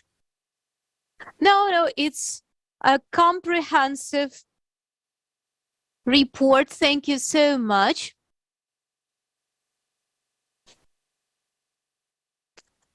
We continue the work of our section, musical and dance therapy in the system of recreation of the person with disabled abilities of work by Ms. Fyrilova, Mr. Ponomarev, and Ms. Zagryatskaya by Gertsen Pedagogical University, St. Petersburg. Zhenya Evgenievna. Hello, dear participants of the Congress. Music and tangible therapy are the dance and movements that will help to integrate physical, emotional, and psychological implementation of the person. It opens the hidden abilities of the person, his or her own self-determination, and help to get new qualities of their energetic resources and strengthen their nervous system. The main goal of this music and dance therapy is not only to open the artistic potential of the person, but also the inner thoughts, overcome the fears, get rid of this reservedness, and to solve more serious problems, to understand the abilities and some impairments, to restore the organism, to improve social skills, to feel and express in movement their own self, to study how to get connection between movements and feelings. In the work of music and dance therapy, we need to have a list of rules. Both body and mentality influence each other. Dance is the communication on the three levels with the person himself or herself, the other people, and the world. And triad: thoughts, feelings, behavior. Body is the process, not the subject or the object, and it helps to open the artistic resources of the person. There are a few principles in the physical education that this therapy uses.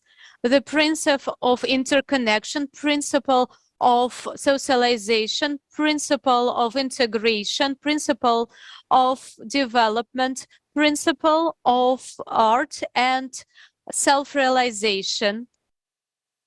The stages of this therapy include understanding. The main goal is for the patient to understand who they are, what they want, and what their values are, their feelings, their requirements, their fears. Same work with the body. Expression. After understanding, the patient learns how to express in dance their emotions, feelings, and desires. Using their body, they can show something they can't show with their words.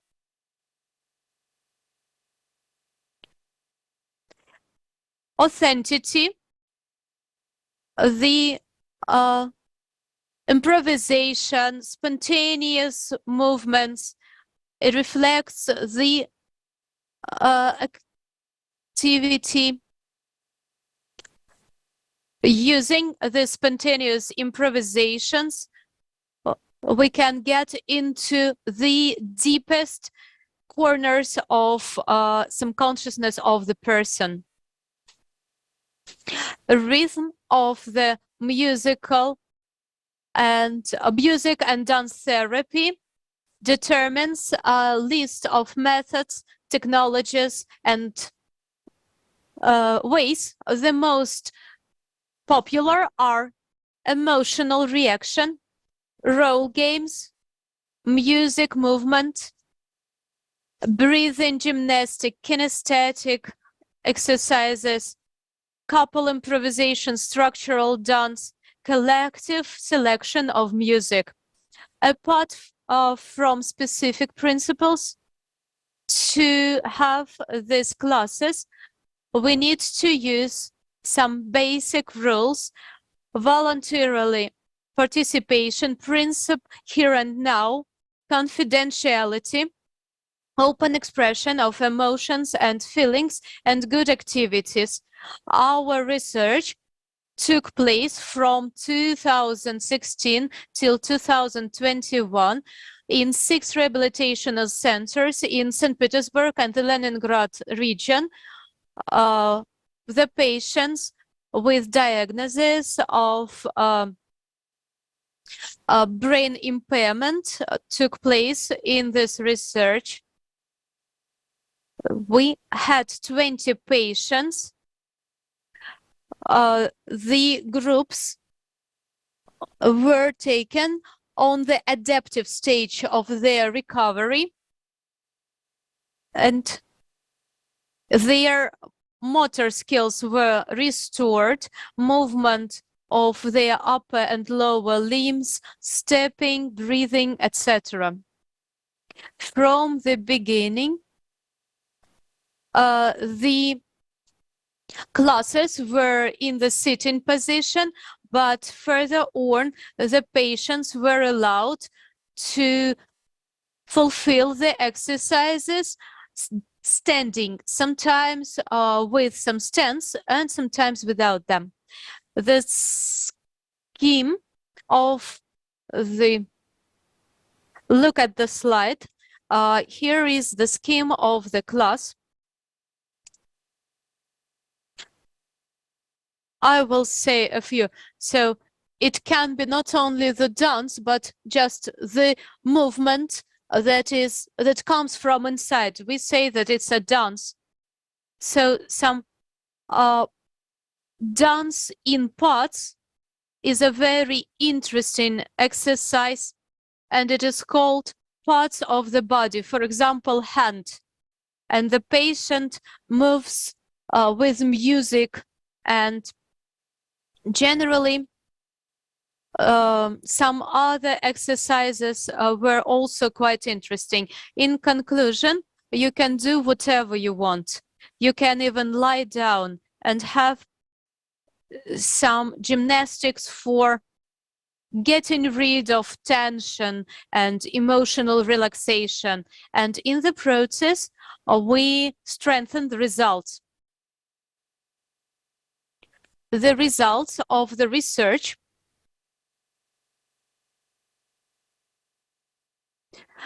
we studied using the methodology of sounds.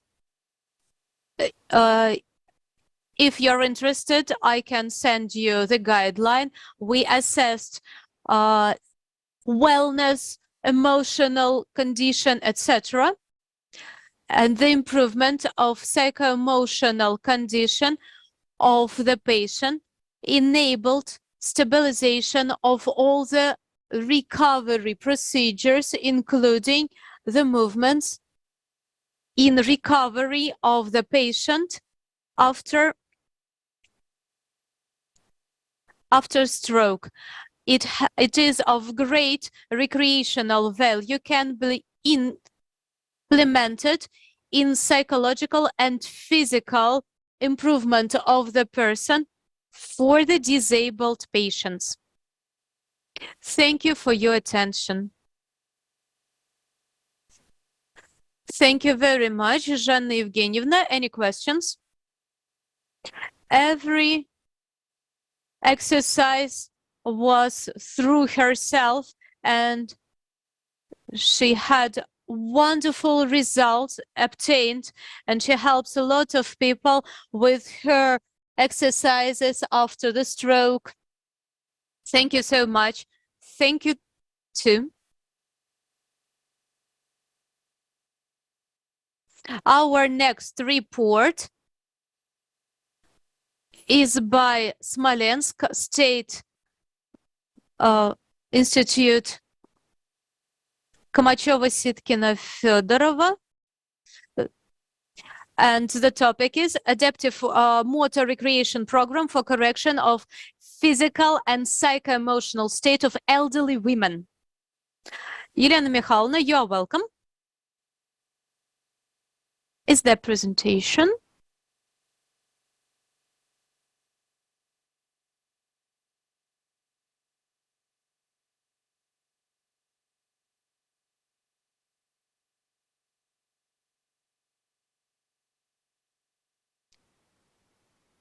For many people, it's the first time when they participate online.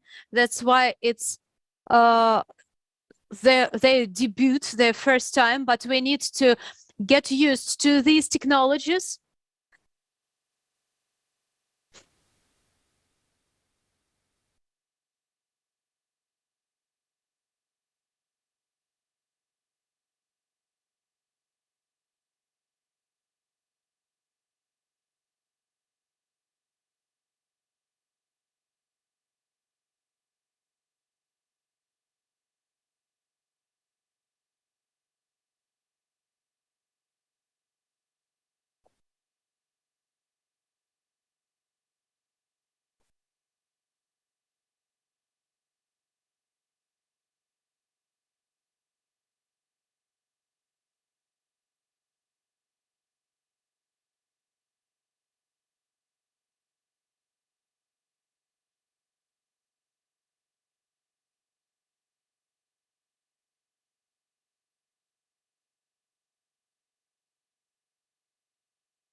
Okay, thank you.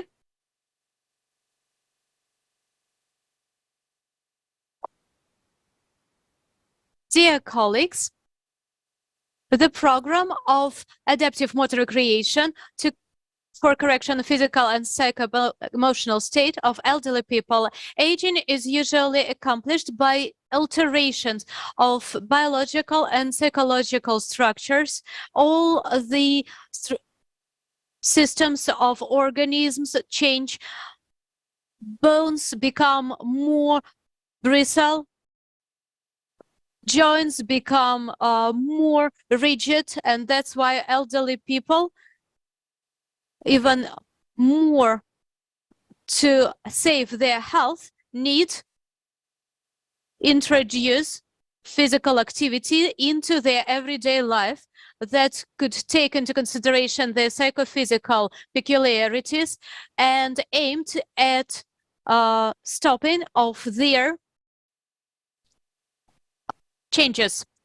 And to our opinion, the best way is adaptive motor recreation as one of the main components of adaptive physical culture. This motor recreation helps to meet the requirements on recreation, changing of activities, and the main idea is to get satisfaction and enjoyment of this activity, because the elderly people need physical activity of medium power, while graduate deepening of their breathing, for example, it can be walking, skiing, adaptive gymnastics, neurogymnastics, depending on the different methods. We can make them more emotionally enriched, but we can't allow excessive tiredness of the emotional part. We need to understand that this variety of means should not be excessive, because it can lead to overexcitement of the nervous system. Thus, well-organized physical activity can become a very important part of the elderly people. Because of it, we can slow down the aging and save the flexibility of the backbone, and it helps the elderly people have active social and personal life. And a lot of things depend on the motivation of the people, and if they want, this age can become one of the most fruitful periods of the living cycle of the person. The aim of our research work was to improve the index of physical and emotional condition of women of 65-70 years old. The physical and psycho-emotional condition improvements, work out and assess the effectiveness of physical and motor recreation of 65-70 years old. Methods is analyzing of literature, pedagogical observation, anthropometry, testing, statistics, etc. Organization of the research. This research was on the basis of the Cultural Center and the Club of Active Longevity of Smolensk in 2022 and 2023. 40 women of 65-70 years old participated in our research. During the experiment, each of the participants were questioned to assess their condition. After that, they were divided into two groups, into experimental and control. So they were homogeneous. No significant differences were between them. So control group had physical activity 3 times a day. The experimental group had activities due to our program of adaptive motor recreation connected, including 3 blocks: breathing, gymnastics, neurogymnastics, and active gymnastics. 3 times a day, 3 times a week, 30-40 minutes per time. So first of all, walking, northern walking outside. All the participants had all the necessary equipment. They had preparation, main and conclusive parts. Preparation, 5-7 minutes.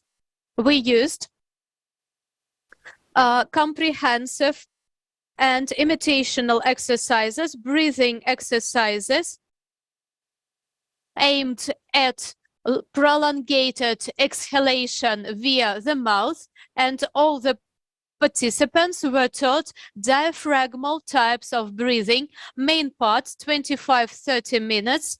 The women had the right, correct northern walking technique adapted, correct position of upper and lower limbs, and walking starting from 500 meters.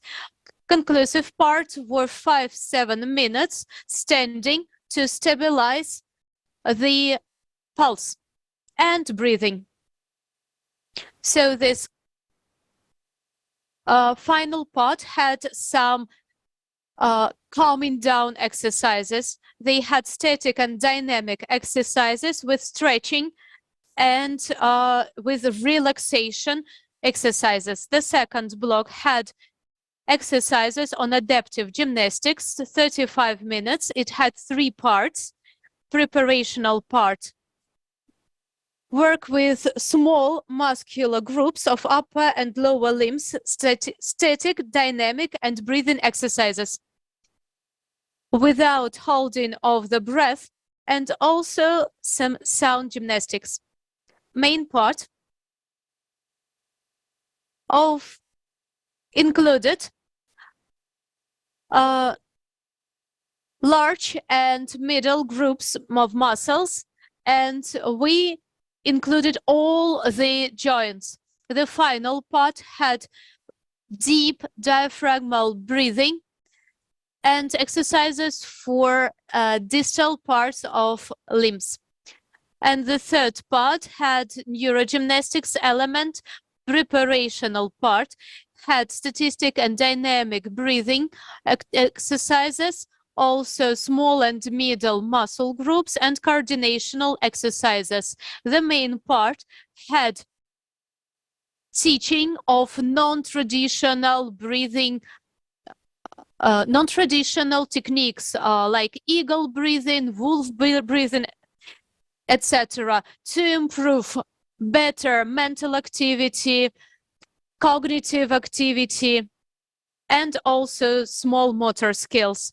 And actually it enabled prevention of Alzheimer's disease and dementia.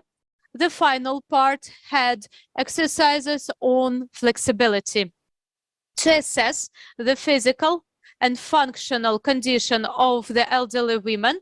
We had anthropometry, so the methods of assessment and testing of the physical qualities. After the end of the experiment, we had lots of improvement in women of 65-70 years old. After this experiment, these women of the experimental group had their anthropometric parameters changed, so they got slimmer, and also the volume of their lungs, they become larger.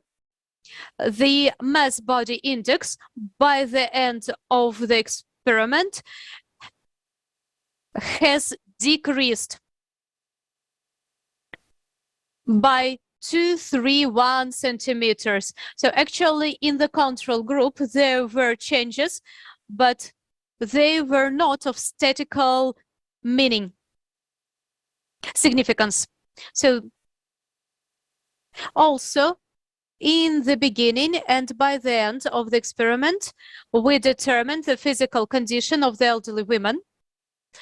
So the parameters of the blood pressure were higher than the norm, but by the end of this experiment, this parameter went down. As for the control group, they had their blood pressure go down, but not significant So also in the experimental group, all the other parameters stabilized better. So these changes showed improvement of flexibility of backbone and hands. But the statistically significant changes were only in the experimental group. And the powerful parameters increased by 3 kilos. So flexibility and power were also improved in the control group, but insignificantly. So as for the emotional condition of our participants, it was self-evaluation due to the experience of the person, attitude to the surrounding world and themselves. So they depended on the parameters of answers in response to the signals from the surrounding. So the inner condition are fixed knowing the subject at some certain time. So the feelings that can be pleasant or non-pleasant. So both the organism in general and also some particular parts. And we evaluate the answers of the participants. Thus, the condition of the person is the regulatory function of the organism in response to the environment. So as for the emotional condition assessment, in the beginning, the participants of both groups were identical. But after the experiment, the results changed and was, so control group showed 26 and experimental 36 balls. So the experimental group participants assessed their emotional conditions as higher, better. So adaptive motor recreation program for elderly women showed the effectiveness of its application. So anthropometrical parameters went down and usage of northern walking, adaptive breathing, gymnastics and neurogymnastics in the women in the experimental group allowed to decrease parameters of blood pressure and the other parameters. As for the physical parameters, they became stronger and more flexible. As for the experimental group participants, they had all the parameters of self-evaluation changed. Before the experiment, it was 14 balls. It was negative emotional condition the participants felt, and after the experiment, it was 32 balls. So it changed from negative to positive. Thank you for your attention. Thank you, Elena Mikhailovna. Any questions? No questions. Thank you so much.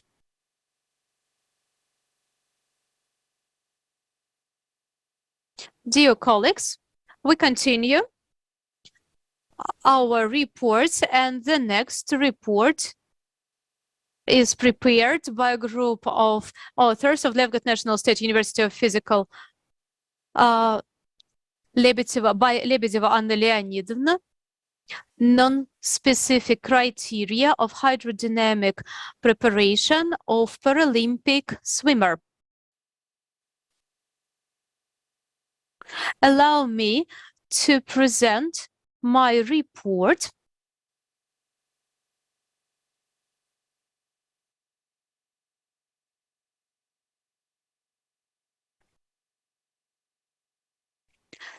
When we set the task to assess the training and the condition of hydrodynamic condition of the swimmer, in special literature, usually they describe some separate hydrodynamic characteristics and usually some abled athletes. And the difficulties of this assessment is connected with this unique impairments, and that's why every swimmer has his or her own way of connecting with the water. And to assess this hydrodynamic training, we need to assess the peculiarities. And actually, there is very little information in the literature, usually some separate parameters, not the complex of the criteria. But in this case, we need this complex approach. And at the same time, the trainers, the coaches who work with these swimmers assess intuitively their training using the subjective criteria, usually their speed. So the aim of our study was objectiveness of this criteria, and saying non-specific, we say some criteria without the specifics. We use the method of formal analysis of literature, and we had online survey of the experts using our special questionnaire. So this slide shows 4 complex objective criteria of this assessment of hydrodynamic parameters of the Paralympic swimmer. So here they are. We can see that every of 4 criteria have some particular parameters that can be described in detail. First, I will just say, so first of all, a hydrodynamic quality of the swimmer, energetic, effectiveness of the swimmer, and effectiveness of the technique of the leading way of swimming. So according to this hydrodynamic quality of the swimmer, usually it's characterized by the interaction of water and the swimmer. So it means a complex of parameters, but in literature, there is no exact term in the literature. Everyone is talking about different things, but we can't measure it objectively. In this criterion, we actually added the coefficient of hydrodynamic quality, index of special strength, coefficient of swimming, and coefficient of hydrodynamic power. Coefficient of hydrodynamic quality can be measured by analytical measurements with special formulas. We presented them in our articles. This photo shows the result of a test vertical error by a swimmer with a severe form of palsy. So this swimmer needs to be vertical, but this swimmer can't do this. That's the best of this vertical arrow. So methods, I won't describe them in detail, and I will shift to the description of the next criterion. Criterion intracycle speed of the swimmer. So some of the points on the body within the cycle of swimming. It can be used in both abled and disabled swimmers, but it's not very easy to measure this criterion. But this term is some separate parameter, but taking into consideration the integrity of this parameter, we can use it as this integral criterion. We can use some special indicator on the belt. So you can see the figures of this parameter. They are very often described in the special literature. The methods of measurement and assessment, usually we use underwater video, and after that we use special app, Dartfish. So Dmitry Fedorovich Musunov describes this method. Also, this slide shows the example of this analysis, two trajectories of the movement. The real, it's the first, and the second one is ideal, and we circled the mistakes. Next, the energetic effectiveness of the swimmer, it's determined by the amount of energetic losses in one cycle.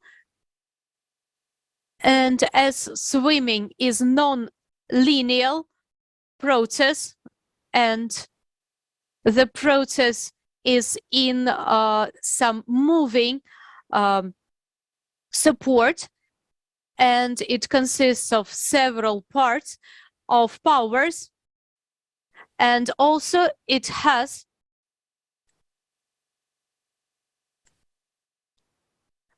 viscosity, because the swimmer uses some of the energy not only to move his body, but to get rid of this viscosity. And that's why the parameters of energetic effectiveness of the swimmer, it's the sum of models of all the figures of kinetic energy in the cycle and hydrodynamic effectiveness of the cycle. So we can use video both in water and over water, and the speed of the hands movement, arms movement. We need to note that disabled people can be, their body, their hands can be very different, and that's why their movement can be very different. And last, we move to the last non-specific criterion, effectiveness of the technique of their leading means of swimming. Usually we assess it only individually. We can use the analysis of this intra-cycle speed, but actually we think that the speed is some separate criterion. And as the parameter for assessment of it, we suggest these 5 criterions: coefficient of the effectiveness of technique, where we take into consideration theoretical and practical speed of the swimmer. How can we know the ideal theoretical swimmer? So there are some measurements. We need the length of each arm of the swimmer. If the swimmer has some amputation, we measure the actual length of the arm. Coefficient of coordination, we measure the power of legs, of arms, and both of them. For each of the means of this swimming techniques, we use special formulas. The next is the force and the strength of the stroke. So actually hands are the main working surface. So the function of the hand is to create this uninterrupted support on water. Fourth, expert assessment of the technique.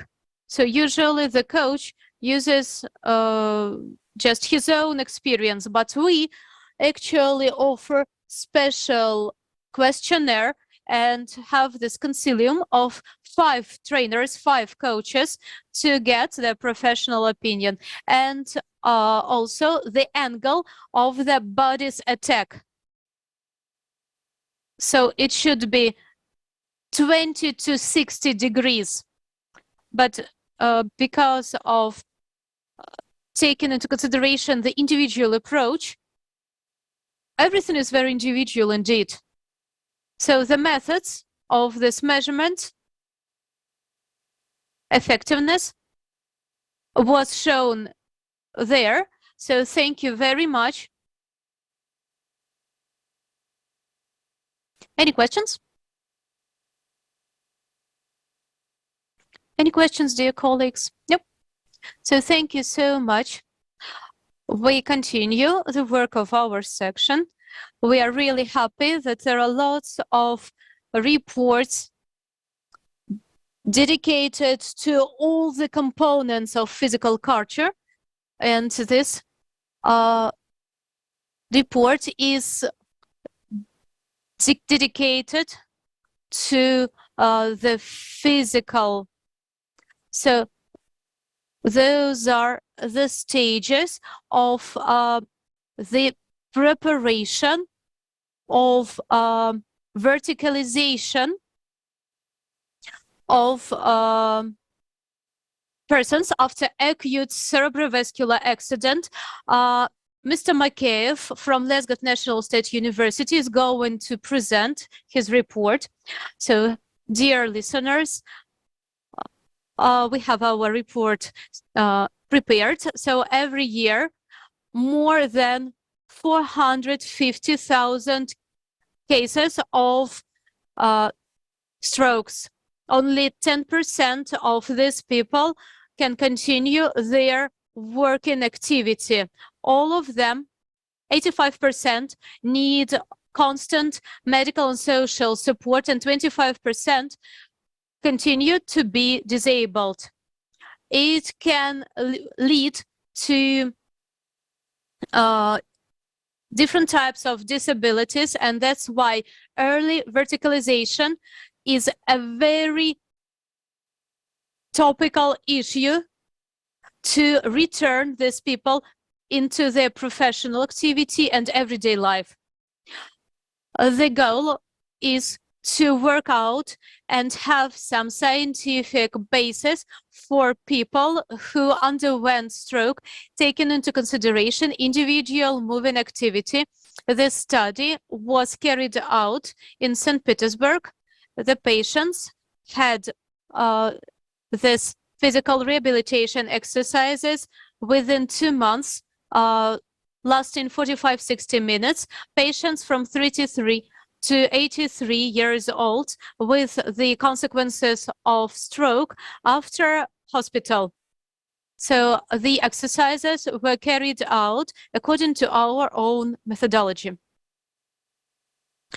We had that methodology included 7 directions of working with these patients. So these blocks has our work that is not only on the level of the functional organs, but also its social, professional, and everyday skills. The main goal is have this patient independent in his everyday life and have him returned to his professional activity.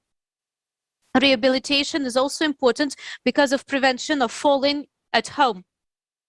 Also, while working, we took into consideration changing of physical activity and moving activities, because lots of patients don't know even how to turn in bed. That's why we start with the simplest motor skills. So it's a fragment of the methods in each block.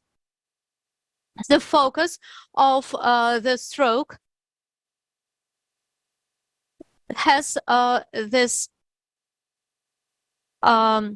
impairment in limbs, but when we work, the patient understands what he has in his body, and that's why we can use different means: exercise, touching, verbal stimulus, etc.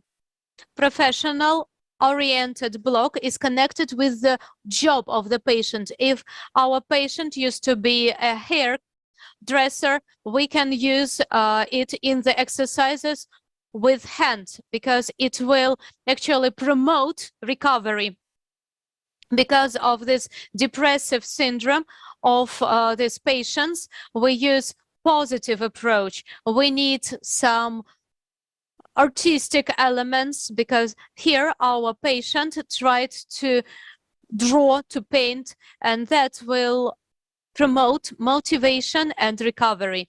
Before we have our patient returned to the everyday life, we try to remind him or her about the elements of everyday life that can be difficult.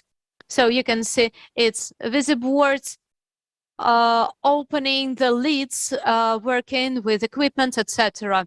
Within the framework of our methodology, we can slow down the impairment of cognitive processes. So this patient uses the his arm that was actually impaired, and it leads to slowing down of degeneration of the brain cells. So this spasticity can be a barrier of using the impaired limb. So we need to increase the level of control in the impaired segment. That's why we need to use some difficult exercises in different surfaces. So, and the patient needs to differentiate the power, and it's a difficult work for both the specialist and the patient. Lots of time is spent on forming of stability in different initial positions. So usually patients can stand up, but they can't save this position. So that's why we use special exercises that will help to stabilize the patient, because without this skill, it's impossible to move to walking. So as for results of our research, at the moment, we had this entering testing, manual, muscular testing, motor scale, and balance scale. The average figure is shown here in the slide. So the period of rehabilitation can differ. On average, it took 11 weeks to rehabilitate such patients. As for River-Mid scale, after leaving the hospital, most of the patients couldn't even sit down. And that's why it's very actual and very significant to rehabilitate such patients. This slide shows the results of our patients. As for the balance, before that, none of them could stand vertically, but most of them, in the end, could stand for more than 30 seconds. After that, they could walk both on vertical surface, on horizontal surface and stairs. And our methods helped to restore patients after stroke. Most of them were verticalized and could walk. We need to note out the increase of motivational component and their independence in everyday life. Thank you very much for your attention. Any questions? Oh, I can see a question. Do you work with the relatives? As I am an instructor, I don't communicate with the relatives, but if the relatives ask questions, of course, we give some consultations, but mostly it's about doctors, not us.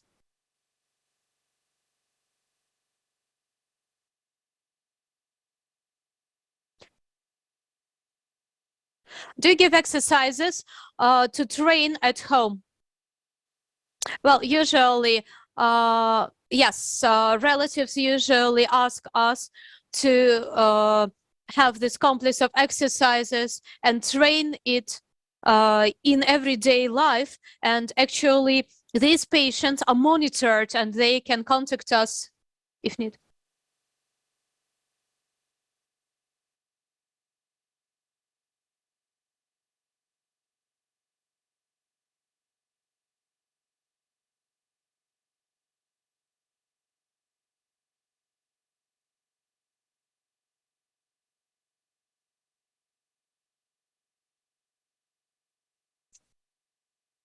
So as for cognitive structures, we didn't assess their cognitive abilities, but in the future we are planning to get this information, how to assess them.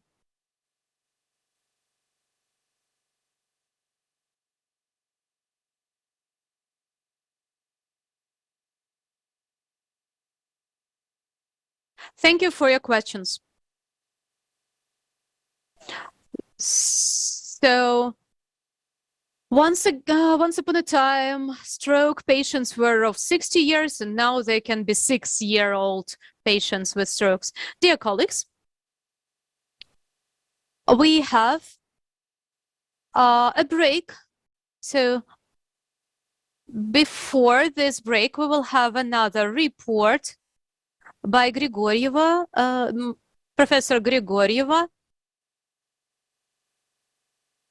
Lesgov National State University, modern problems of hydro-rehabilitation of children with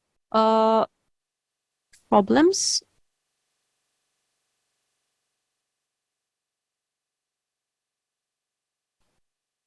So, dear colleagues, dear participants, dear guests, hydro-rehabilitation is, first of all, a long process, long pedagogical, educational process in the water environment, water surrounding. Smustonov Dmitry Fyodorovich, professor of the physical culture, formed this process, and with methodology he generalized his own experience and experience of rehabilitation of disabled children with different disabilities of different age. The aim of this hydro-rehabilitation is forming of absolutely new motor and social activity of the person. The main task, what we need to achieve, is to teach kids of children to swim. So we can see the definition of swimming. It's the ability to move in water independently without any additional help. For example, if the person is swimming using only his ears, we can say that this person can swim. So lots of people confuse sport swimming and the skill of swimming. We specialists in hydro-rehabilitation are not actually doctors. We are teachers. We teach them, and we teach them how to be strong, how to be flexible, etc. Don't confuse hydro-rehabilitation with hydrotherapy, with rehabilitation of swimming, with recreational swimming. Actually, it's many years pedagogical process, as the result of which every student gets their results. Due to the water media, actually, due to this, because the temperature of water is lower than the temperature of body, and actually swimmers are like cosmonauts, are like astronauts, but in water, and thus it creates this pleasant, recreational and effect. For example, this child who could not use his hand, and after that he or she can use his hand. Cerebral palsy is very popular in our practice, and when this patient with cerebral palsy studied how to grab some object and gets this ability, the skill to grab this. So parents, they come to us and say that my kid now can hold this spoon. So it means that up to that age, their parents had to feed them. And it's a very big step to actually make the parents' life easier. I wanted to say this.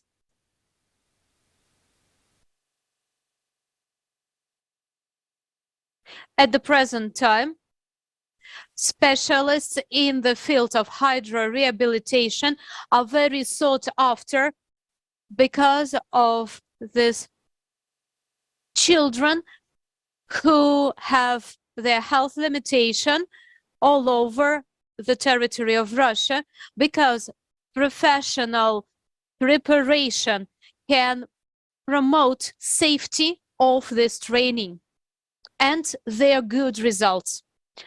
Some history: in 2000, on the basis of Lesgov University, we had this special faculty opened, and all the professional staff continued their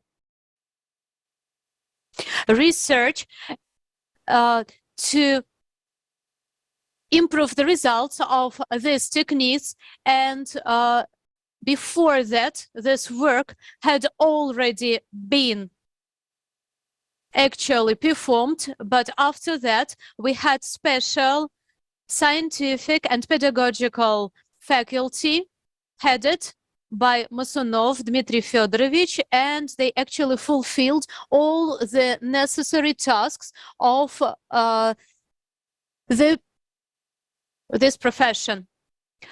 So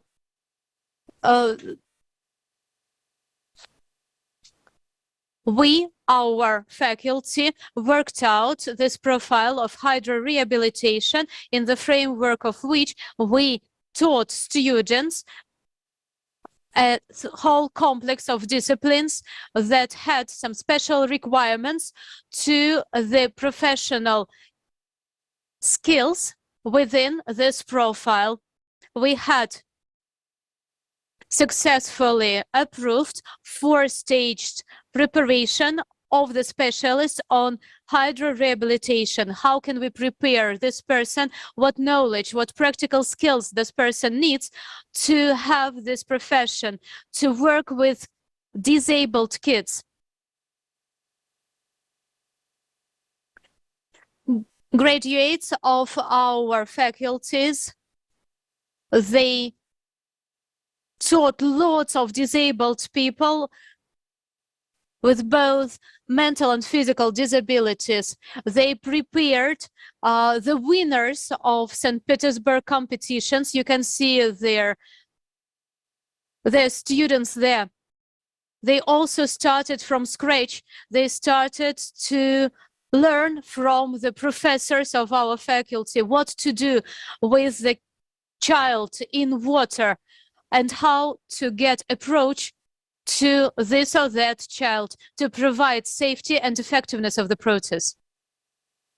At the present time, these specialists are very sought after in the central cities of the Russian Federation big and small swimming pools equipped with all the necessary equipment for the disabled people, both adults and children, are being built to provide good process. We need qualified specialists, and monitoring, the results of monitoring shows this.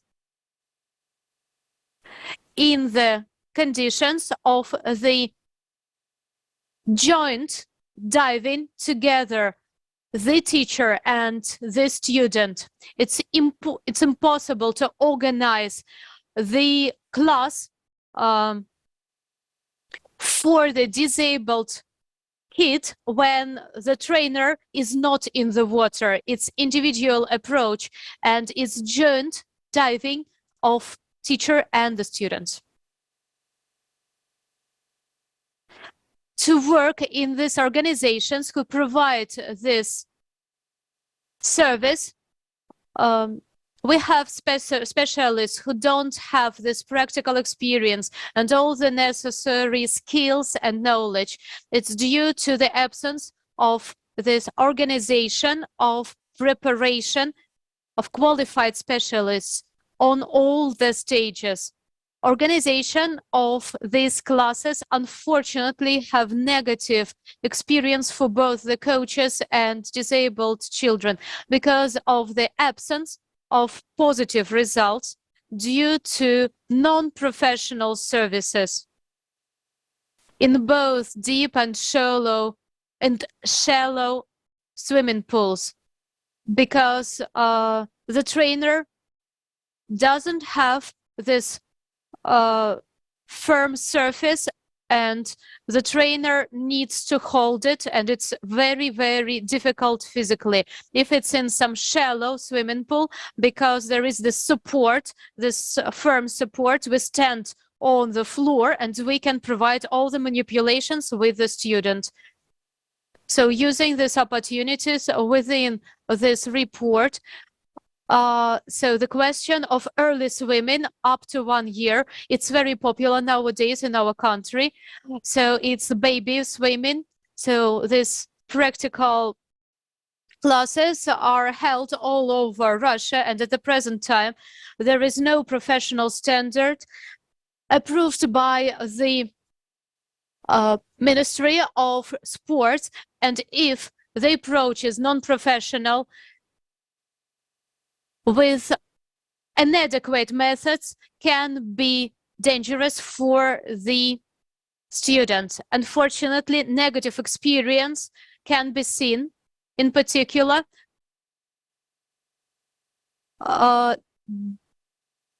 this exercise as multiple diving with babies is very popular, and lots of mummies sitting with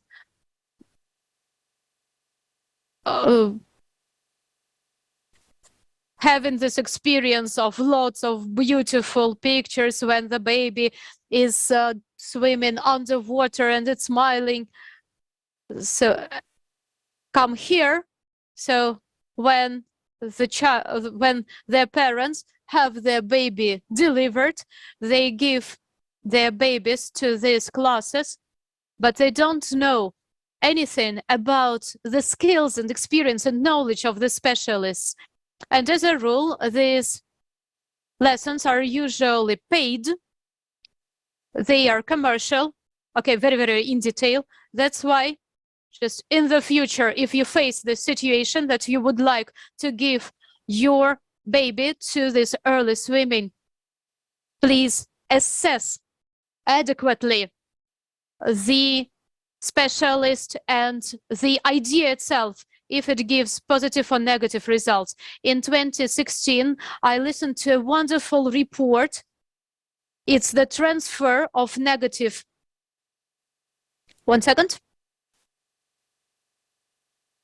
It's the negative transfer of diving skill in early age. It was a wonderful report. What negative results can be seen.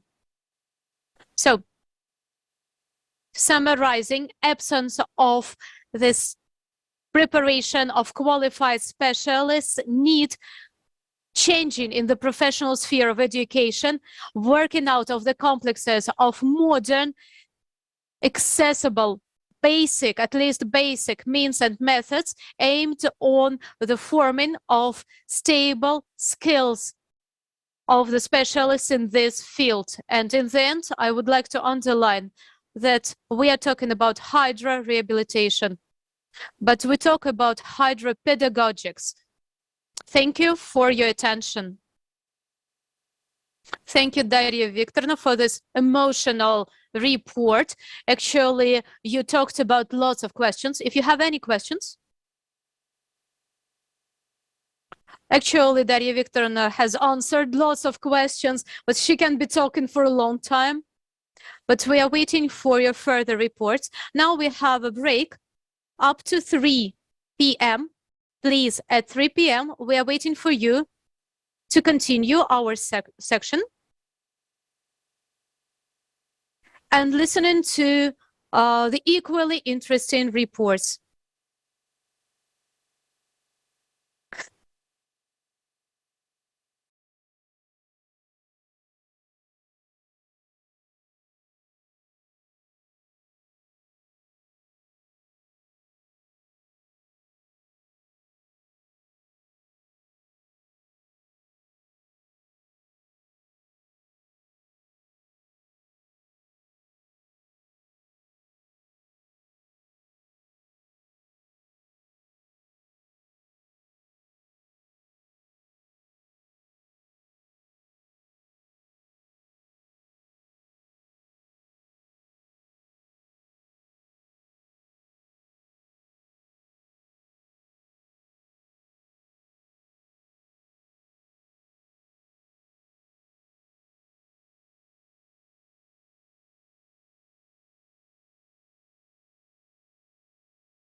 Have a seat.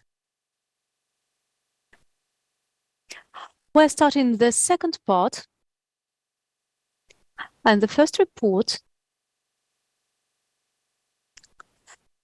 is presented by two authors. Malashova Arina Alexandrovna will be presenting from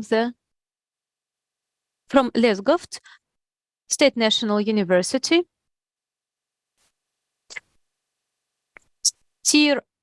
TRX training as a means of adaptive motor recreation in conditions of inclusion for people of working age with visual impairment and without health disorders. Thank you very much. One of the priority medical and social problems is the problem of disability and visual impairment.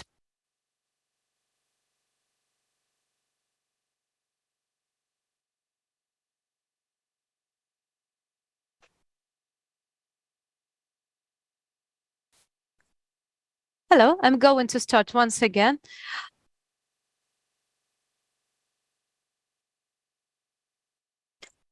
One of the priority medical and social problems nowadays is the problem of and rehabilitation of disabled people with visual impairments.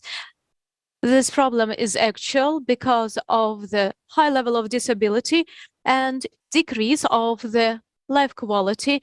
The problem of inaccessibility of physical activity consists of a few aspects. One of them, insufficient amount of places where these people can have their activities. According to the data, there are 772 clubs in St. Petersburg, but much fewer clubs for the blind people.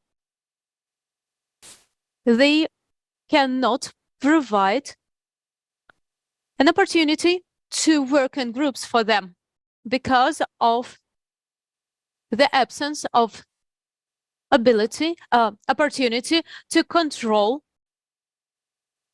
their training and meeting all the requirements in these people.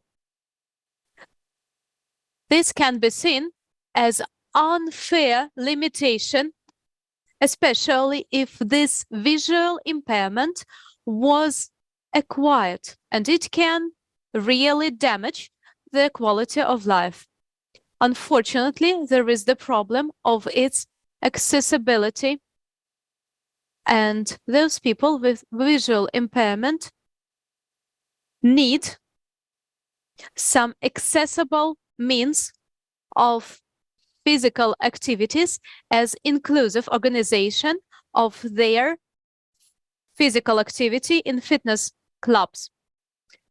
We are working with TRX training for these people with visual impairment without health problems. We had this work carried out in our center. There were 7 people, 2 totally blind people, 3 people with visual impairments, and 2 people without visual dysfunctions.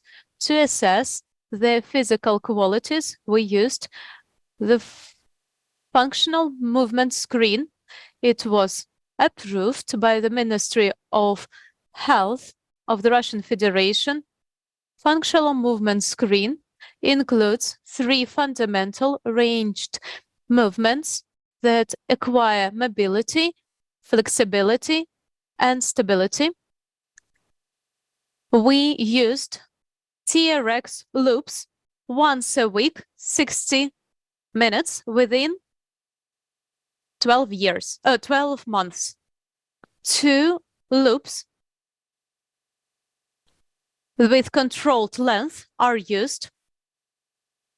We can see that all the exercises become exercises for stability that is especially important for this group of patients. They provide optimal loading without excessive loading. They allow to regulate the loading in vertical position that makes TRX accessible for people with visual impairment, including people with different limitations. So here you can regulate the length, vector, and connected loops. A range of articles prove the following aspects: improvement of power, strength, and flexibilities unlike conventional physical activity. Also functional condition of the people without visual impairment in all the systems of their organism. That is very important. That is also important for our special groups. TRX effectivity was proved in work with footballers and also with athletes who had amputations. In the exercises, we had special training with TRX loops that included basic exercises and flexibility exercises. Apart from command system that is strictly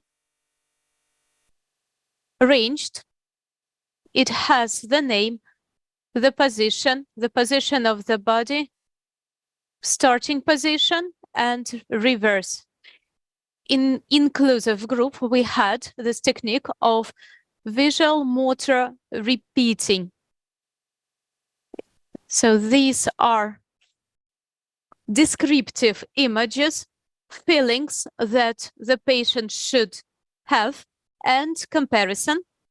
During the exercise, we used the TRX exercises with projection,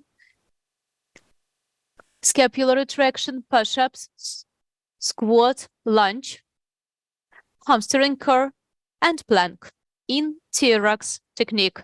In the beginning of our research, using these loops, we had this functional movement screen, and the results we obtained showed very low parameters.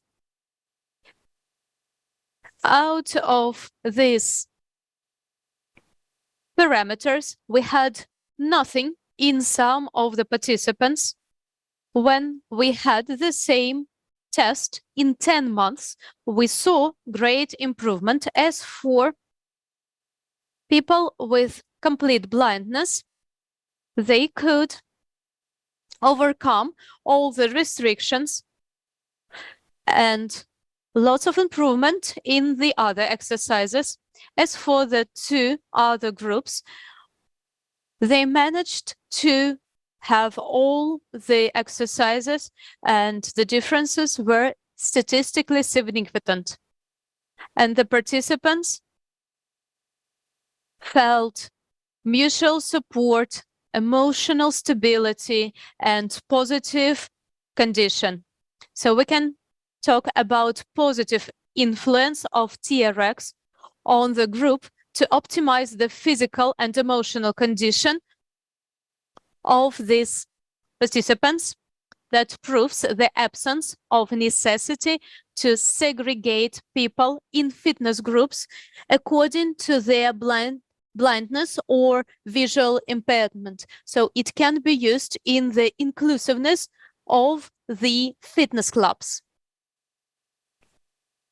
Thank you, Irina Alexandrovna. Any questions? Are there any questions? You're welcome. Thank you. The videos were very demonstrative, so it was absolutely obvious what you were doing. Thank you so much. Let's continue the work of our section. And now we are going to listen to Urakova Elena Andreeva and Shelikhov Alexey Alekseevich from Lesgov National State University of Physical Education, Sport and Health. Socialization of children with autism spectrum disorder through play activities in the process of adaptive physical education. You're welcome, Elena Andreevna. Hello, let me introduce our report.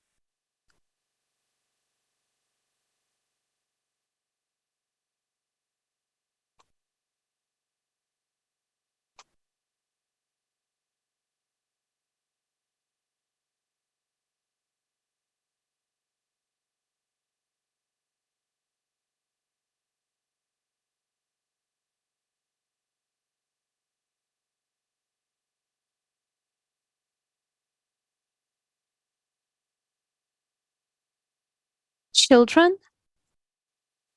with the autistic spectrum disorders in 2020, the amount of these kids was about 33,000 people. As for MKB 11, those are disorders that are connected with social interaction, limited interests, and repeated actions. And they are due to the impairment of motivation and voluntary regulation of the activity. Socialization, as Giddens says, it's the development of social nature and character of the individual.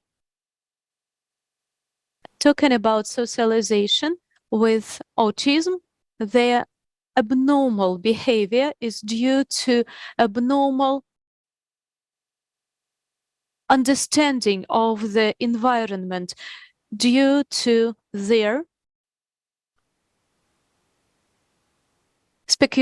peculiarities. It's due to the insufficient development of ability to connect different elements that limits the understanding of the surrounding world. Further research studied the cognitive impairments. They were working with the kids of the kindergarten age.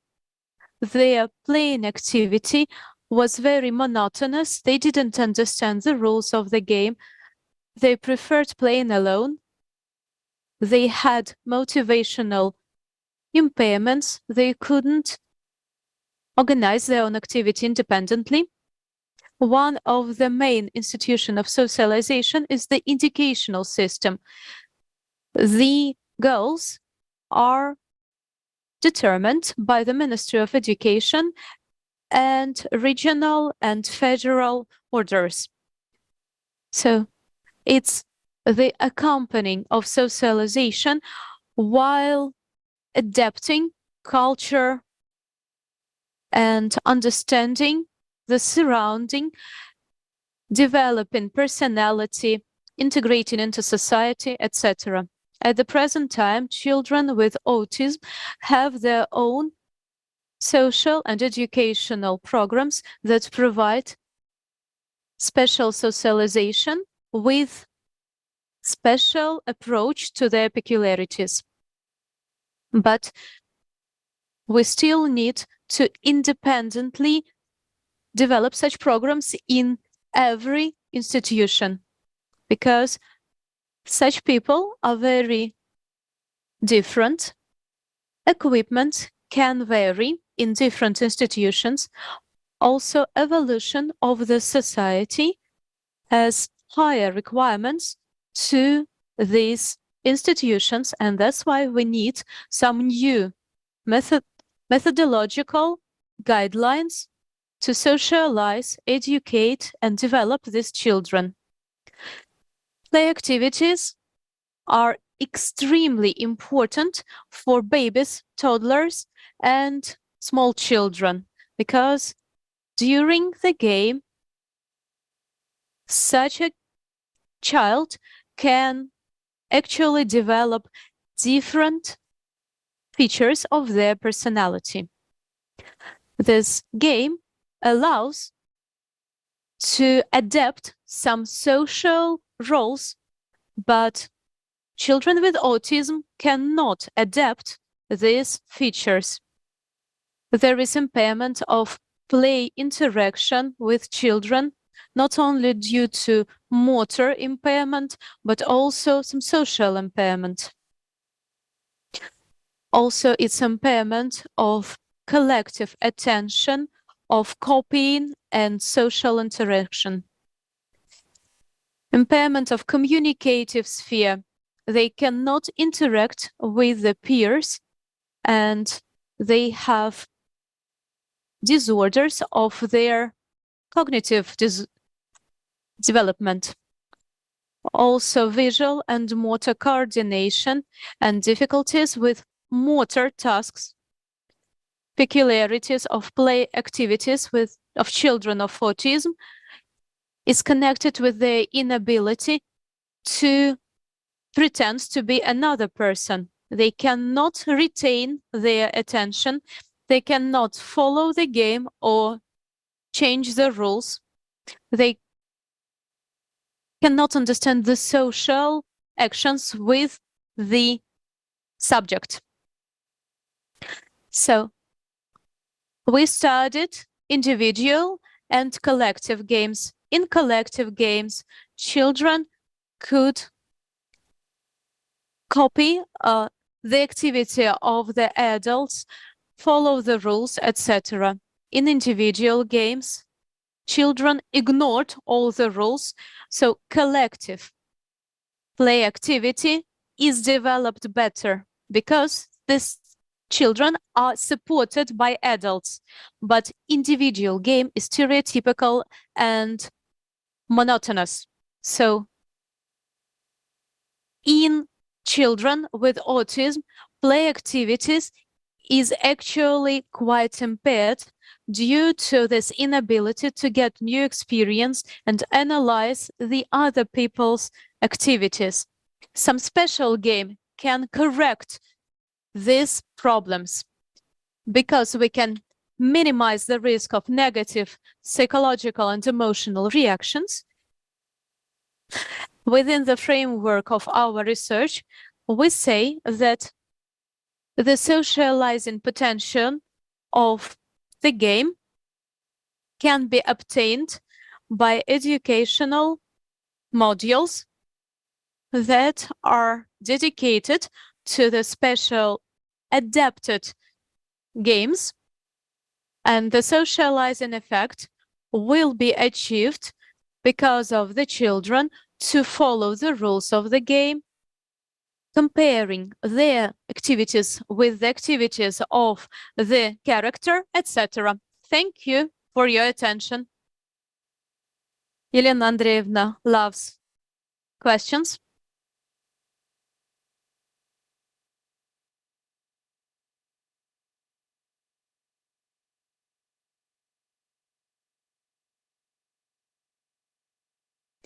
Is it possible to move from stereotypical to social and role games? Taking into consideration the development of children with autism, we think that yes, it's possible to have this transfer from stereotypical to social and role games. So we need to start using the objects according to the actual aim of this object. Elena Andreevna, I have another question. So the new guideline will be approved soon. So you said about 33,000 children with autism.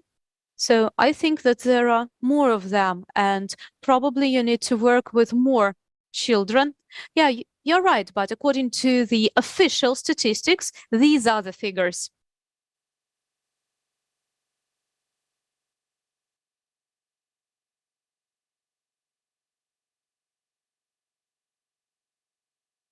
Your research is a little bit wider, but actually 33,000 is a lot.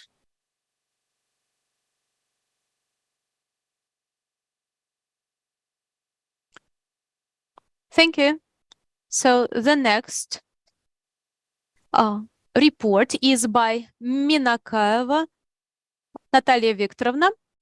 Zheng study of the structure of nosology morbidity in students of the first third courses assigned to a special medical group. Natalia Andreevna, thank you, colleagues. I'm really happy to present my report, the results of our research, and I hope you will find it interesting.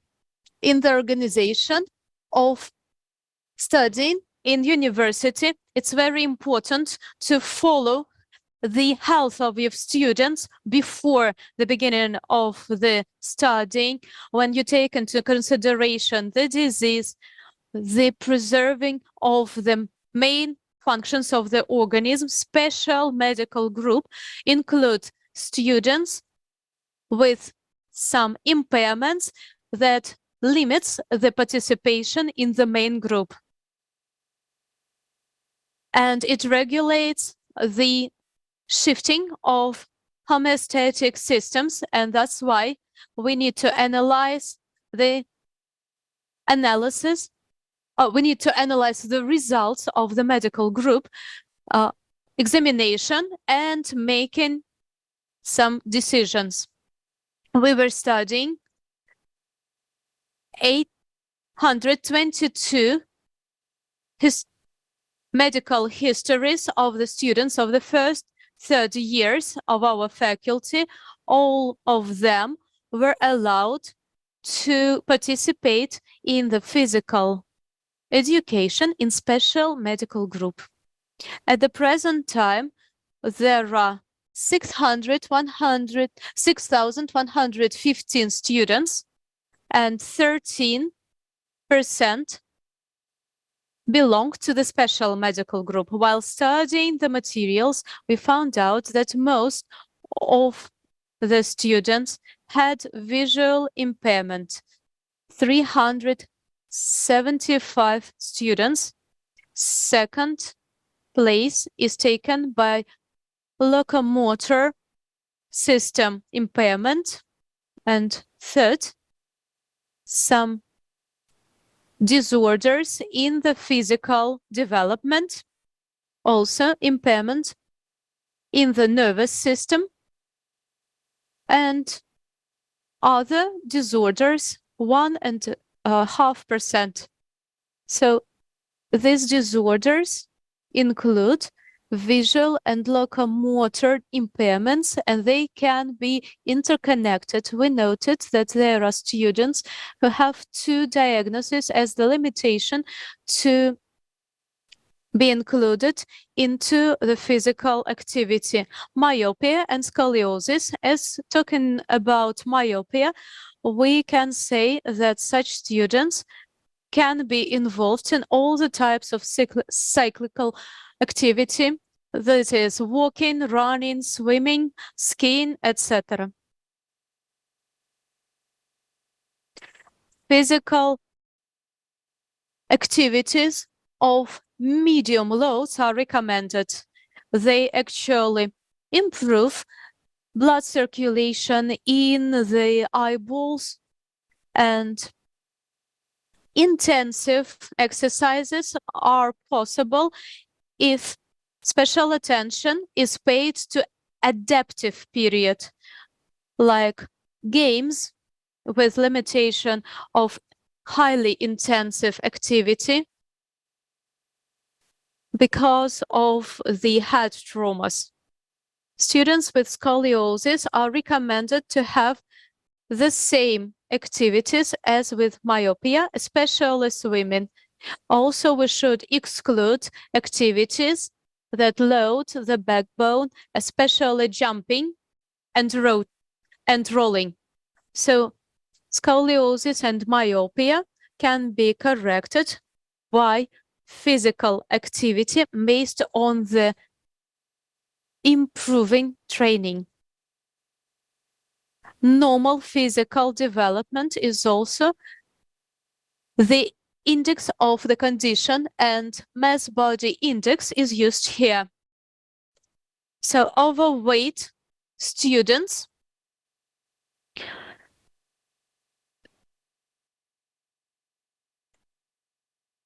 this shows that we have more than 2 times students with the deficit of body mass than students with obesity. And it shows insufficiency of their feeding. The next parameter is nervous system diseases. According to our statistics, only about 5% of the students, 44 students, showed that those are headaches, migraine, pain of tension, and according to the authors, the students now have these headaches appeared while studying in the first and second years. And while doing exercises, they should exclude power exercises, also speed and power exercises. And the last place is taken by some individual cases of, for example, gastrointestinal system impairment, renal diseases, etc. Runenko said that students with diseases of gastrointestinal systems can be indicated intensive moving regime if they can do these exercises. And now I would like to share the experience that we have worked out with the students of different nosological groups. To make our work effective, we made this working notebook that has 8 tasks. While filling them in during the semester, they can assess their physical activity, their physical condition, and the results of their physical and emotional changes. The next interesting fact of optimization of physical education is the diary of health. So it supposes individual filling by the student as the active regime of the day, sleeping, rest, and also physical activities at the PE lessons. And you can see 2 examples that were presented on the graduating from the first semester, where their teacher assesses the pulse curve during the semester that the student showed. We correct this work on optimization of the activity during the day, physical education, to have this activity making the organism healthier. Another interesting parameter, in our opinion, that characterizes this opportunity to optimize the physical activity of the students is teaching different methods of breathing gymnastics. We talk to the students about the gymnastics, that it can regulate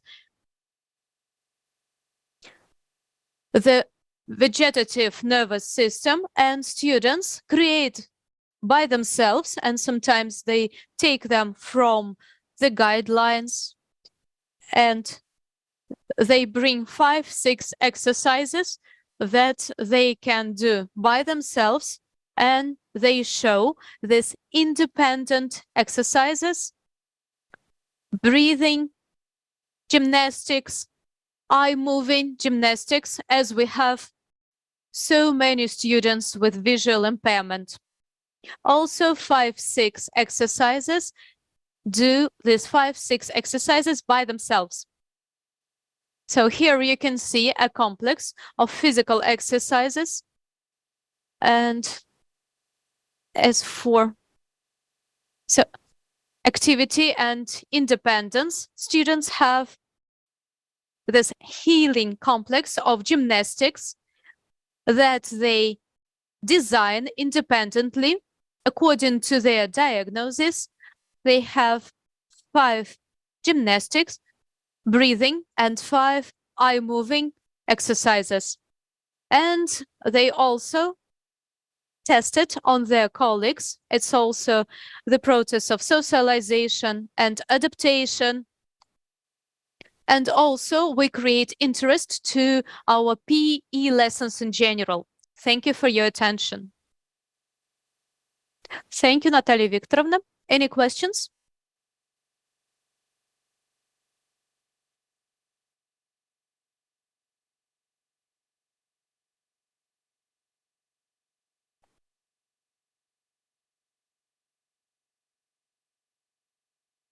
Well, actually, our faculty is of physical education. Probably, I can't even say how we study, what methods we use. We didn't study the topic you're talking about now. I can't say any correlation, but I can just suppose that all the systems in the organism can be interconnected.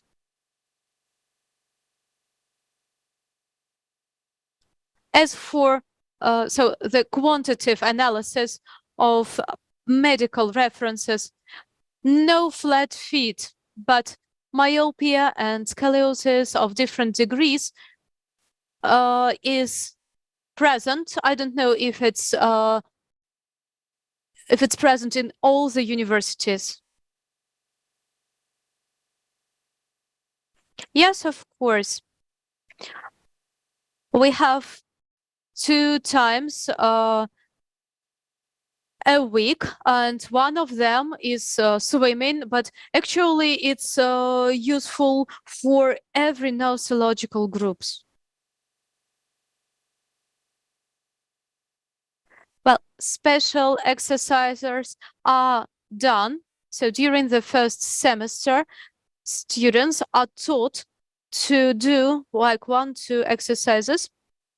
And the next semester, they bring special complex of healing gymnastics. So they do the complex of the person who has it. So scoliosis can be different, left-sided, right-sided, but everyone does it. And thus, they actually join this physical culture society. So any other questions? Thank you, Natalia Viktorovna. Thank you. Lots of really interesting reports today. Alla Vladimirovna Mukhina and Madam Ms. Bogotyryova. Improving the functionality of the respiratory system in middle-aged wheelchair dancers. Lesgovt National State University of Physical Activity, Sport and Health.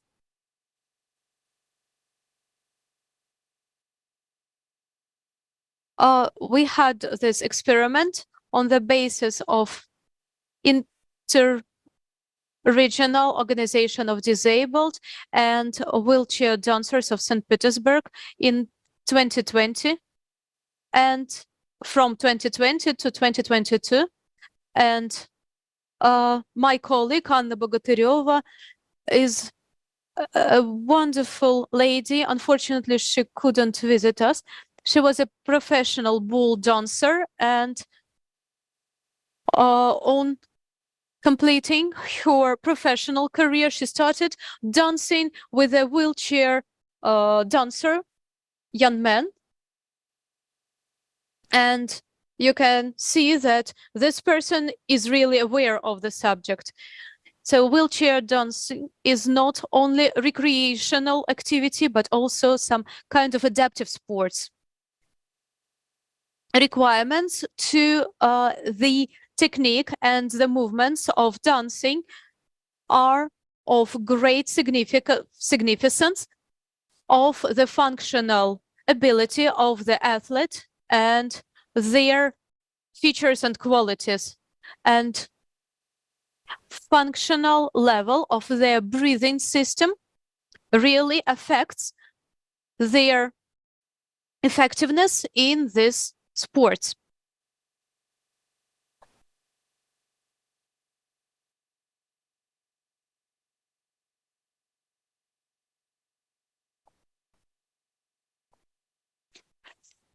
The honored coach of Russia, coach of the team of Russia on wheelchair dancers, Irina Volkova, thinks it's a big problem, insufficient development of the functional possibilities of the breathing system of athletes, middle-aged athletes, especially in having these solo programs, because they are very difficult, and as a result,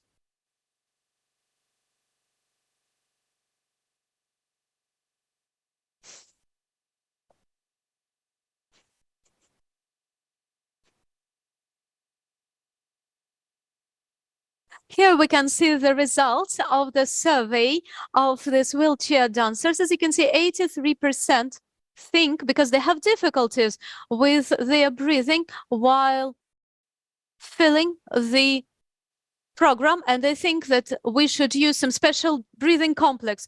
And we designed a special complex to help them.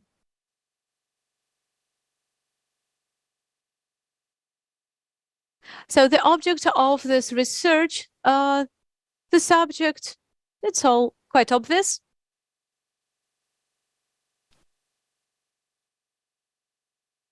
So the hypothesis of this study supposed that our experimental complex of breathing exercises is both based on the elements of three-phased system connected with the Eastern healing technologies, and it will help the wheelchair dancers to improve their breathing techniques.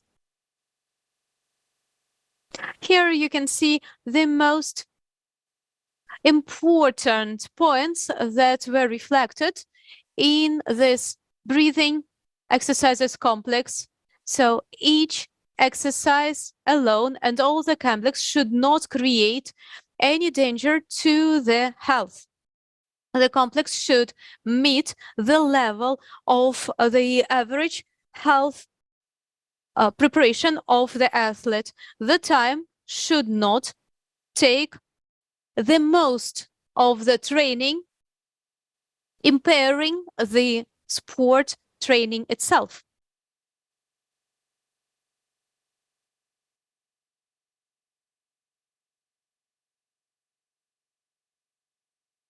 So, implementation of this complex should be adequate within the training, and description of the technique should be obvious for any specialist working in the adaptive culture. So our task was to actually spread this complex all over the coaches of adaptive physical culture. So introducing this complex to the athletes and to their relatives. So we need to do it before the experiment, to explain everything to the athletes, to the relatives. So this actually meaningful implication of this complex.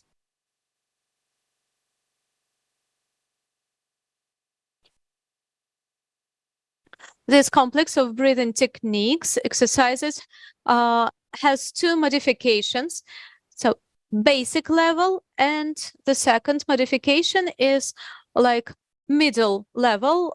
We haven't reached the high level. So the peculiarity is that there shouldn't be any exercises that lead to breath holding,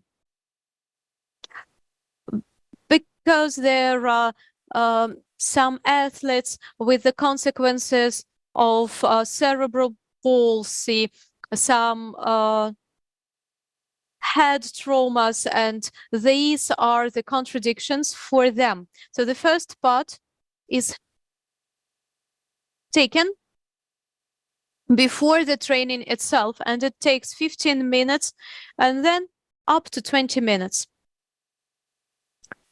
So its indication is to prepare the sportsman to huge physical loading, and the second part is after the training to decrease the time of restoration and to stabilize the psycho-emotional condition. So it should take 5 minutes. Here you can see the characteristics of the athletes. So there's age from 31 to 54, middle-aged sportsmen. So their main diagnosis, how many years they were dancing, from 4 to 17 years, and their class according to the sports classification. And you can see that they are very well qualified. So this slide is quite difficult, but preparational part and final part, and in the middle we have the main part. It's the improvement of the movements. So it corresponds to the professional activity. So the first and the second part has the elements of Eastern healing techniques from pranayama, and also 3-phase breathing techniques. So I should note that in the beginning, Anna calls them before. We don't implement these elements of Eastern technologies, only 3-phase breathing exercises, and then we add these Eastern technologies, and now we will see just a fragment of this preparational part of the complex. You can see like deep breathing, moving of this inhaling, long exhaling. Actually, there are 60 cycles when you have already studied it. Kapalabhati. Here you need to control the tonus of your belly's muscles. Also the exercises of tense exhale, pauses without breath holding. Why it is 3 phases? Because it doesn't have holding of the breath. Let's look at the results. We have chosen a few parameters that helped to identify the effectiveness of this complex. So the first one is the changing of the breathing movements, solo, and the second one, green, after this solo performance. So we controlled it before and after. So this program is a serious challenge for the organism, and we have good results here before and the changing of the volume of forced exhale in the first second.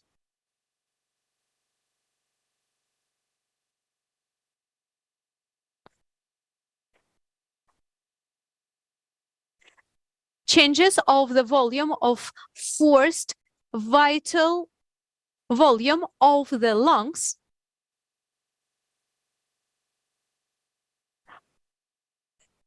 it's been proved. It's changes of the Stange probe. So we had it regular and with hyperventilation. So it's before it's approved, and after that, not approved. With hyperventilation, it's not approved. And after that, it was approved. After the loading, they felt quite well, actually. And Genscher probes before the performance and after that. And also we questioned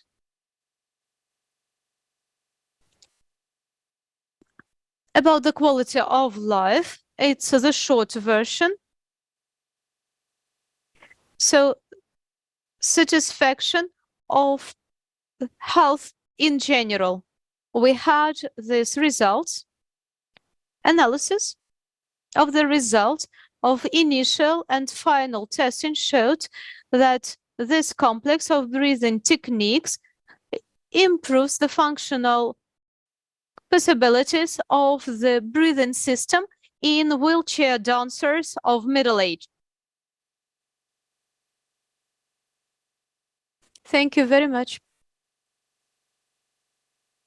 It's quite a serious work. Oh yeah, actually we needed to study a lot. Comprehensive, persuasive, and thank you for your work. Okay, our next report. Ramonov Alexey Olegovich. Немогаю, Павел Андреевич, and Shevtsov.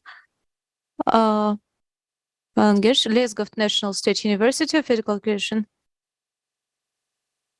Restoration of impaired motor function of middle-aged people with tendinopathy of the rotor cuff of the shoulder. So actually this trauma is the most frequent reason for pain, and the process of restoration in this trauma is not actually described in literature. Usually it's not enough to restore and adapt the organism. That's why, according to the guidelines of rehabilitologists of Russia, tendinopathy rises up to 65, and the number of new cases from 4 to 6, and from 8 to 10, aged 50-65, more female. Every 1 in 5 has shoulder pain. Usually it occurs when bending and rotation of the shoulder due to inflammation of the tissue. Usually in people who have these repetitive movements of their arms. Also, calcification of the tendons and bursa inflammation. So here you can see different movements of the shoulder, including bending and rotation.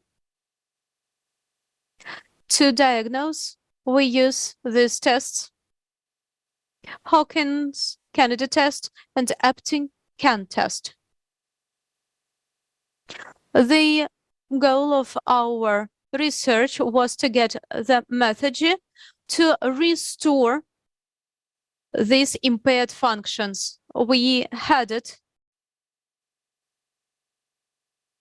from the 1st of October to the 1st of November, we had tendinitis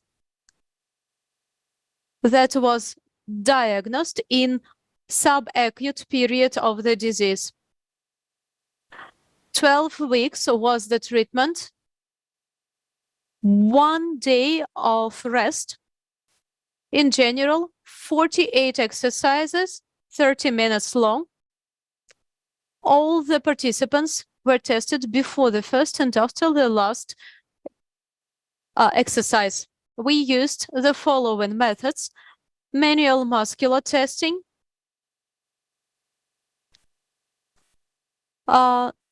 assessment of the active amplitude of movement, and DASH questionnaire, ability to do some particular movements with your arm and hand. So here we can see our rehabilitational goals. Let's move to the content. Tendinopathy of the rotator cuff is not homogenic condition. That's why we need to inform the person of his condition. And restoration is impossible without the information given to the patient himself. It can limit the movement of the shoulder. So here we can see this mild manual technique to flex the shoulder part. So here we facilitate the scapula moving, and this is what the technique looks like. So mobilization to improve the shoulder movement. After this flexibility treatment, we changed the technique. So here you can see the complex of exercises. All the exercises were carried out 4 times a day with 1-2 days of rest, not more than 2 minutes between exercises. Level of pain not more than 3 according to large scale. You can see the improvement of this rotational parameters. And according to the results of the muscular testing, the power increased by 1.7 and the level of pain significantly decreased. Here you can see the external rotation before and after.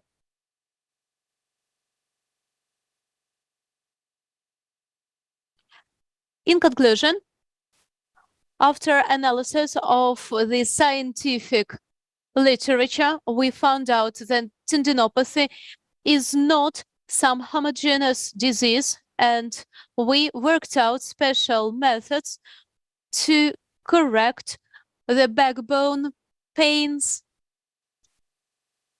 improve the amount of movements of shoulder and rotator cuff of the shoulder. The method showed its effectiveness and can be implemented. Thank you for your attention. Thank you. Any questions?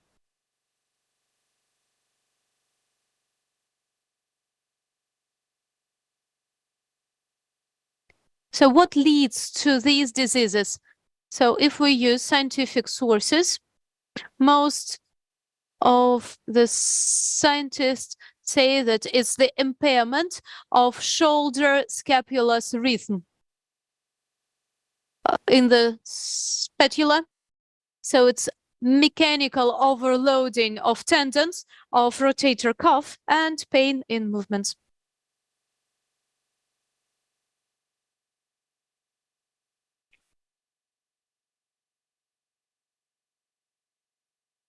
No, it's a little bit different.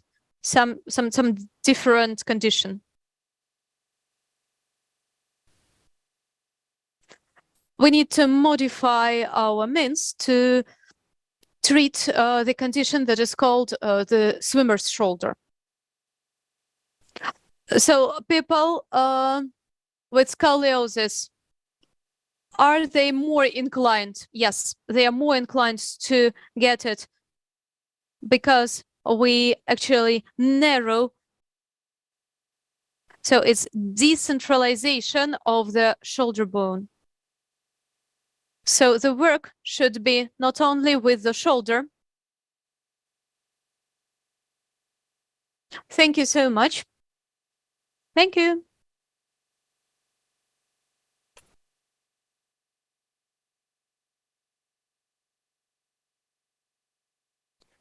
So our next report of our wonderful section today, where we listen to this serious results of practical and scientific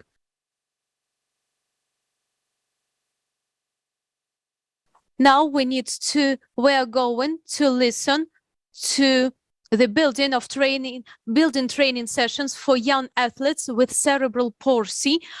Siberian State University of Physical Culture and Sports from Omsk, Ms. Stotskaya.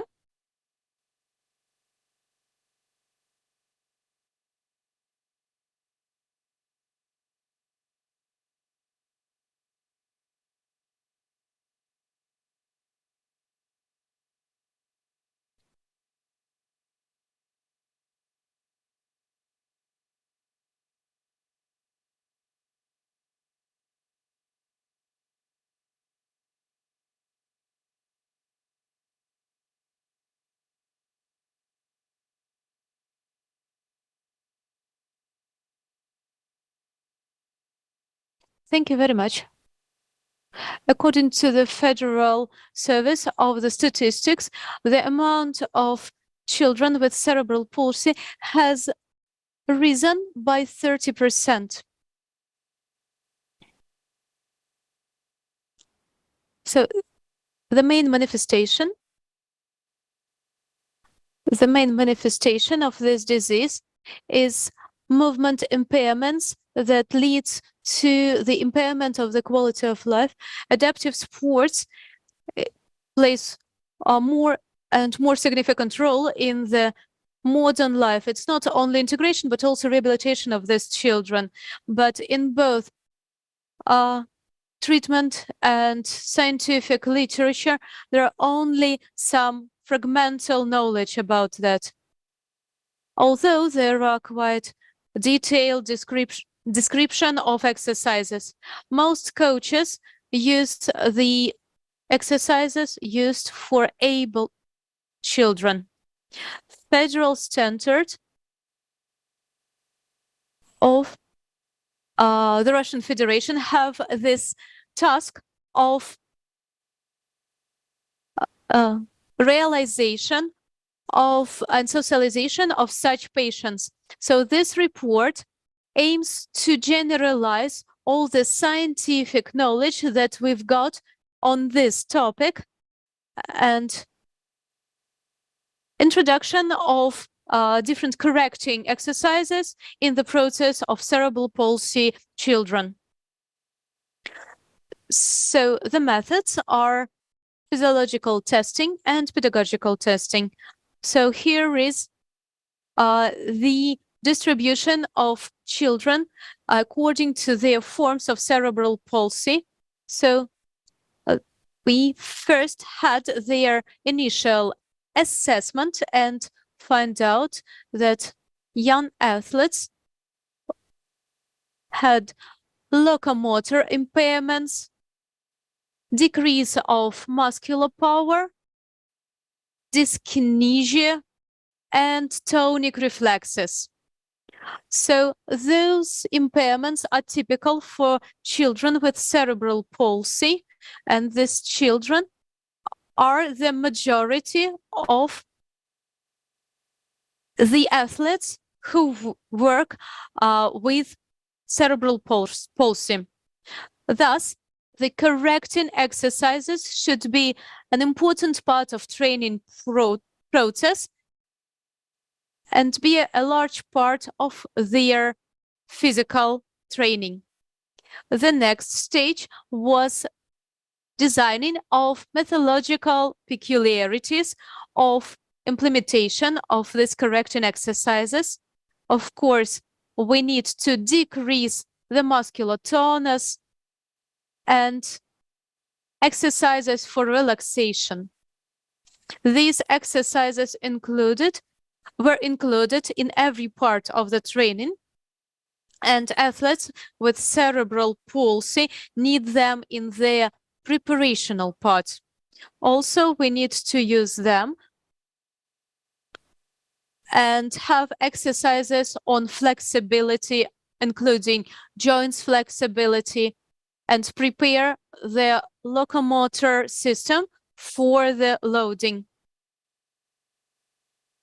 And we also need to include exercises that will optimize the locomotor activity and breathing activity. So here is an example of exercises for athletes with cerebral palsy. We had a large research work within 1 year, and we divided it. We had a typical training, and then we introduced these correcting exercises.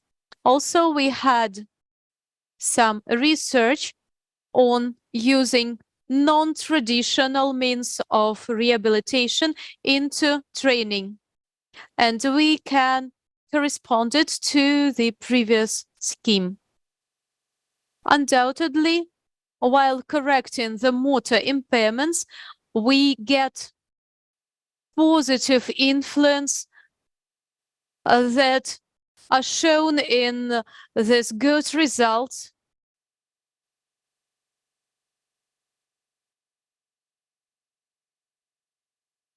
And of course, all the parameters of physical activity are improved. In general, I would like to note the positive influence of correcting exercises for young athletes with cerebral palsy from the locomotor system. That's all. Thank you for your attention. Thank you. Any questions to the speaker?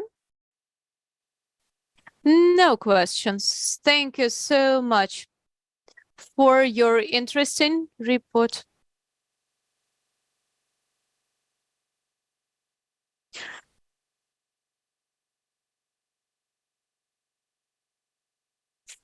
Thank you for this opportunity to participate in your Congress, even remotely online from this wonderful city of Omsk from Siberia. So actually, we ran out of the program of our section.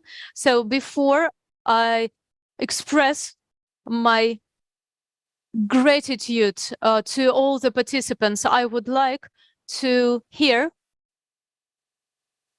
if you have any offers on resolution. No? So any offers, any written offers? No.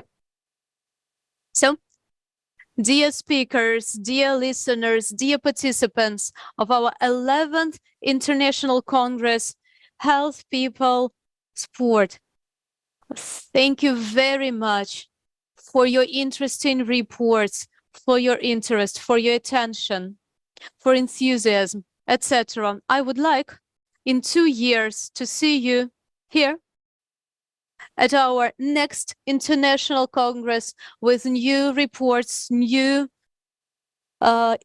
information. I want to wish you health. I want to wish you good luck. Thank you so much. Thank you. With all my heart, I want to congratulate you all on this successful work of our section, where we had international reports from all over the world, from different cities of our country. Special thanks to our technical support for this wonderful connection, organizers, volunteers. And thanks to you, thanks to our collective work, we managed to make it very successful. I congratulate you all. Good luck, be brave, continue your scientific work.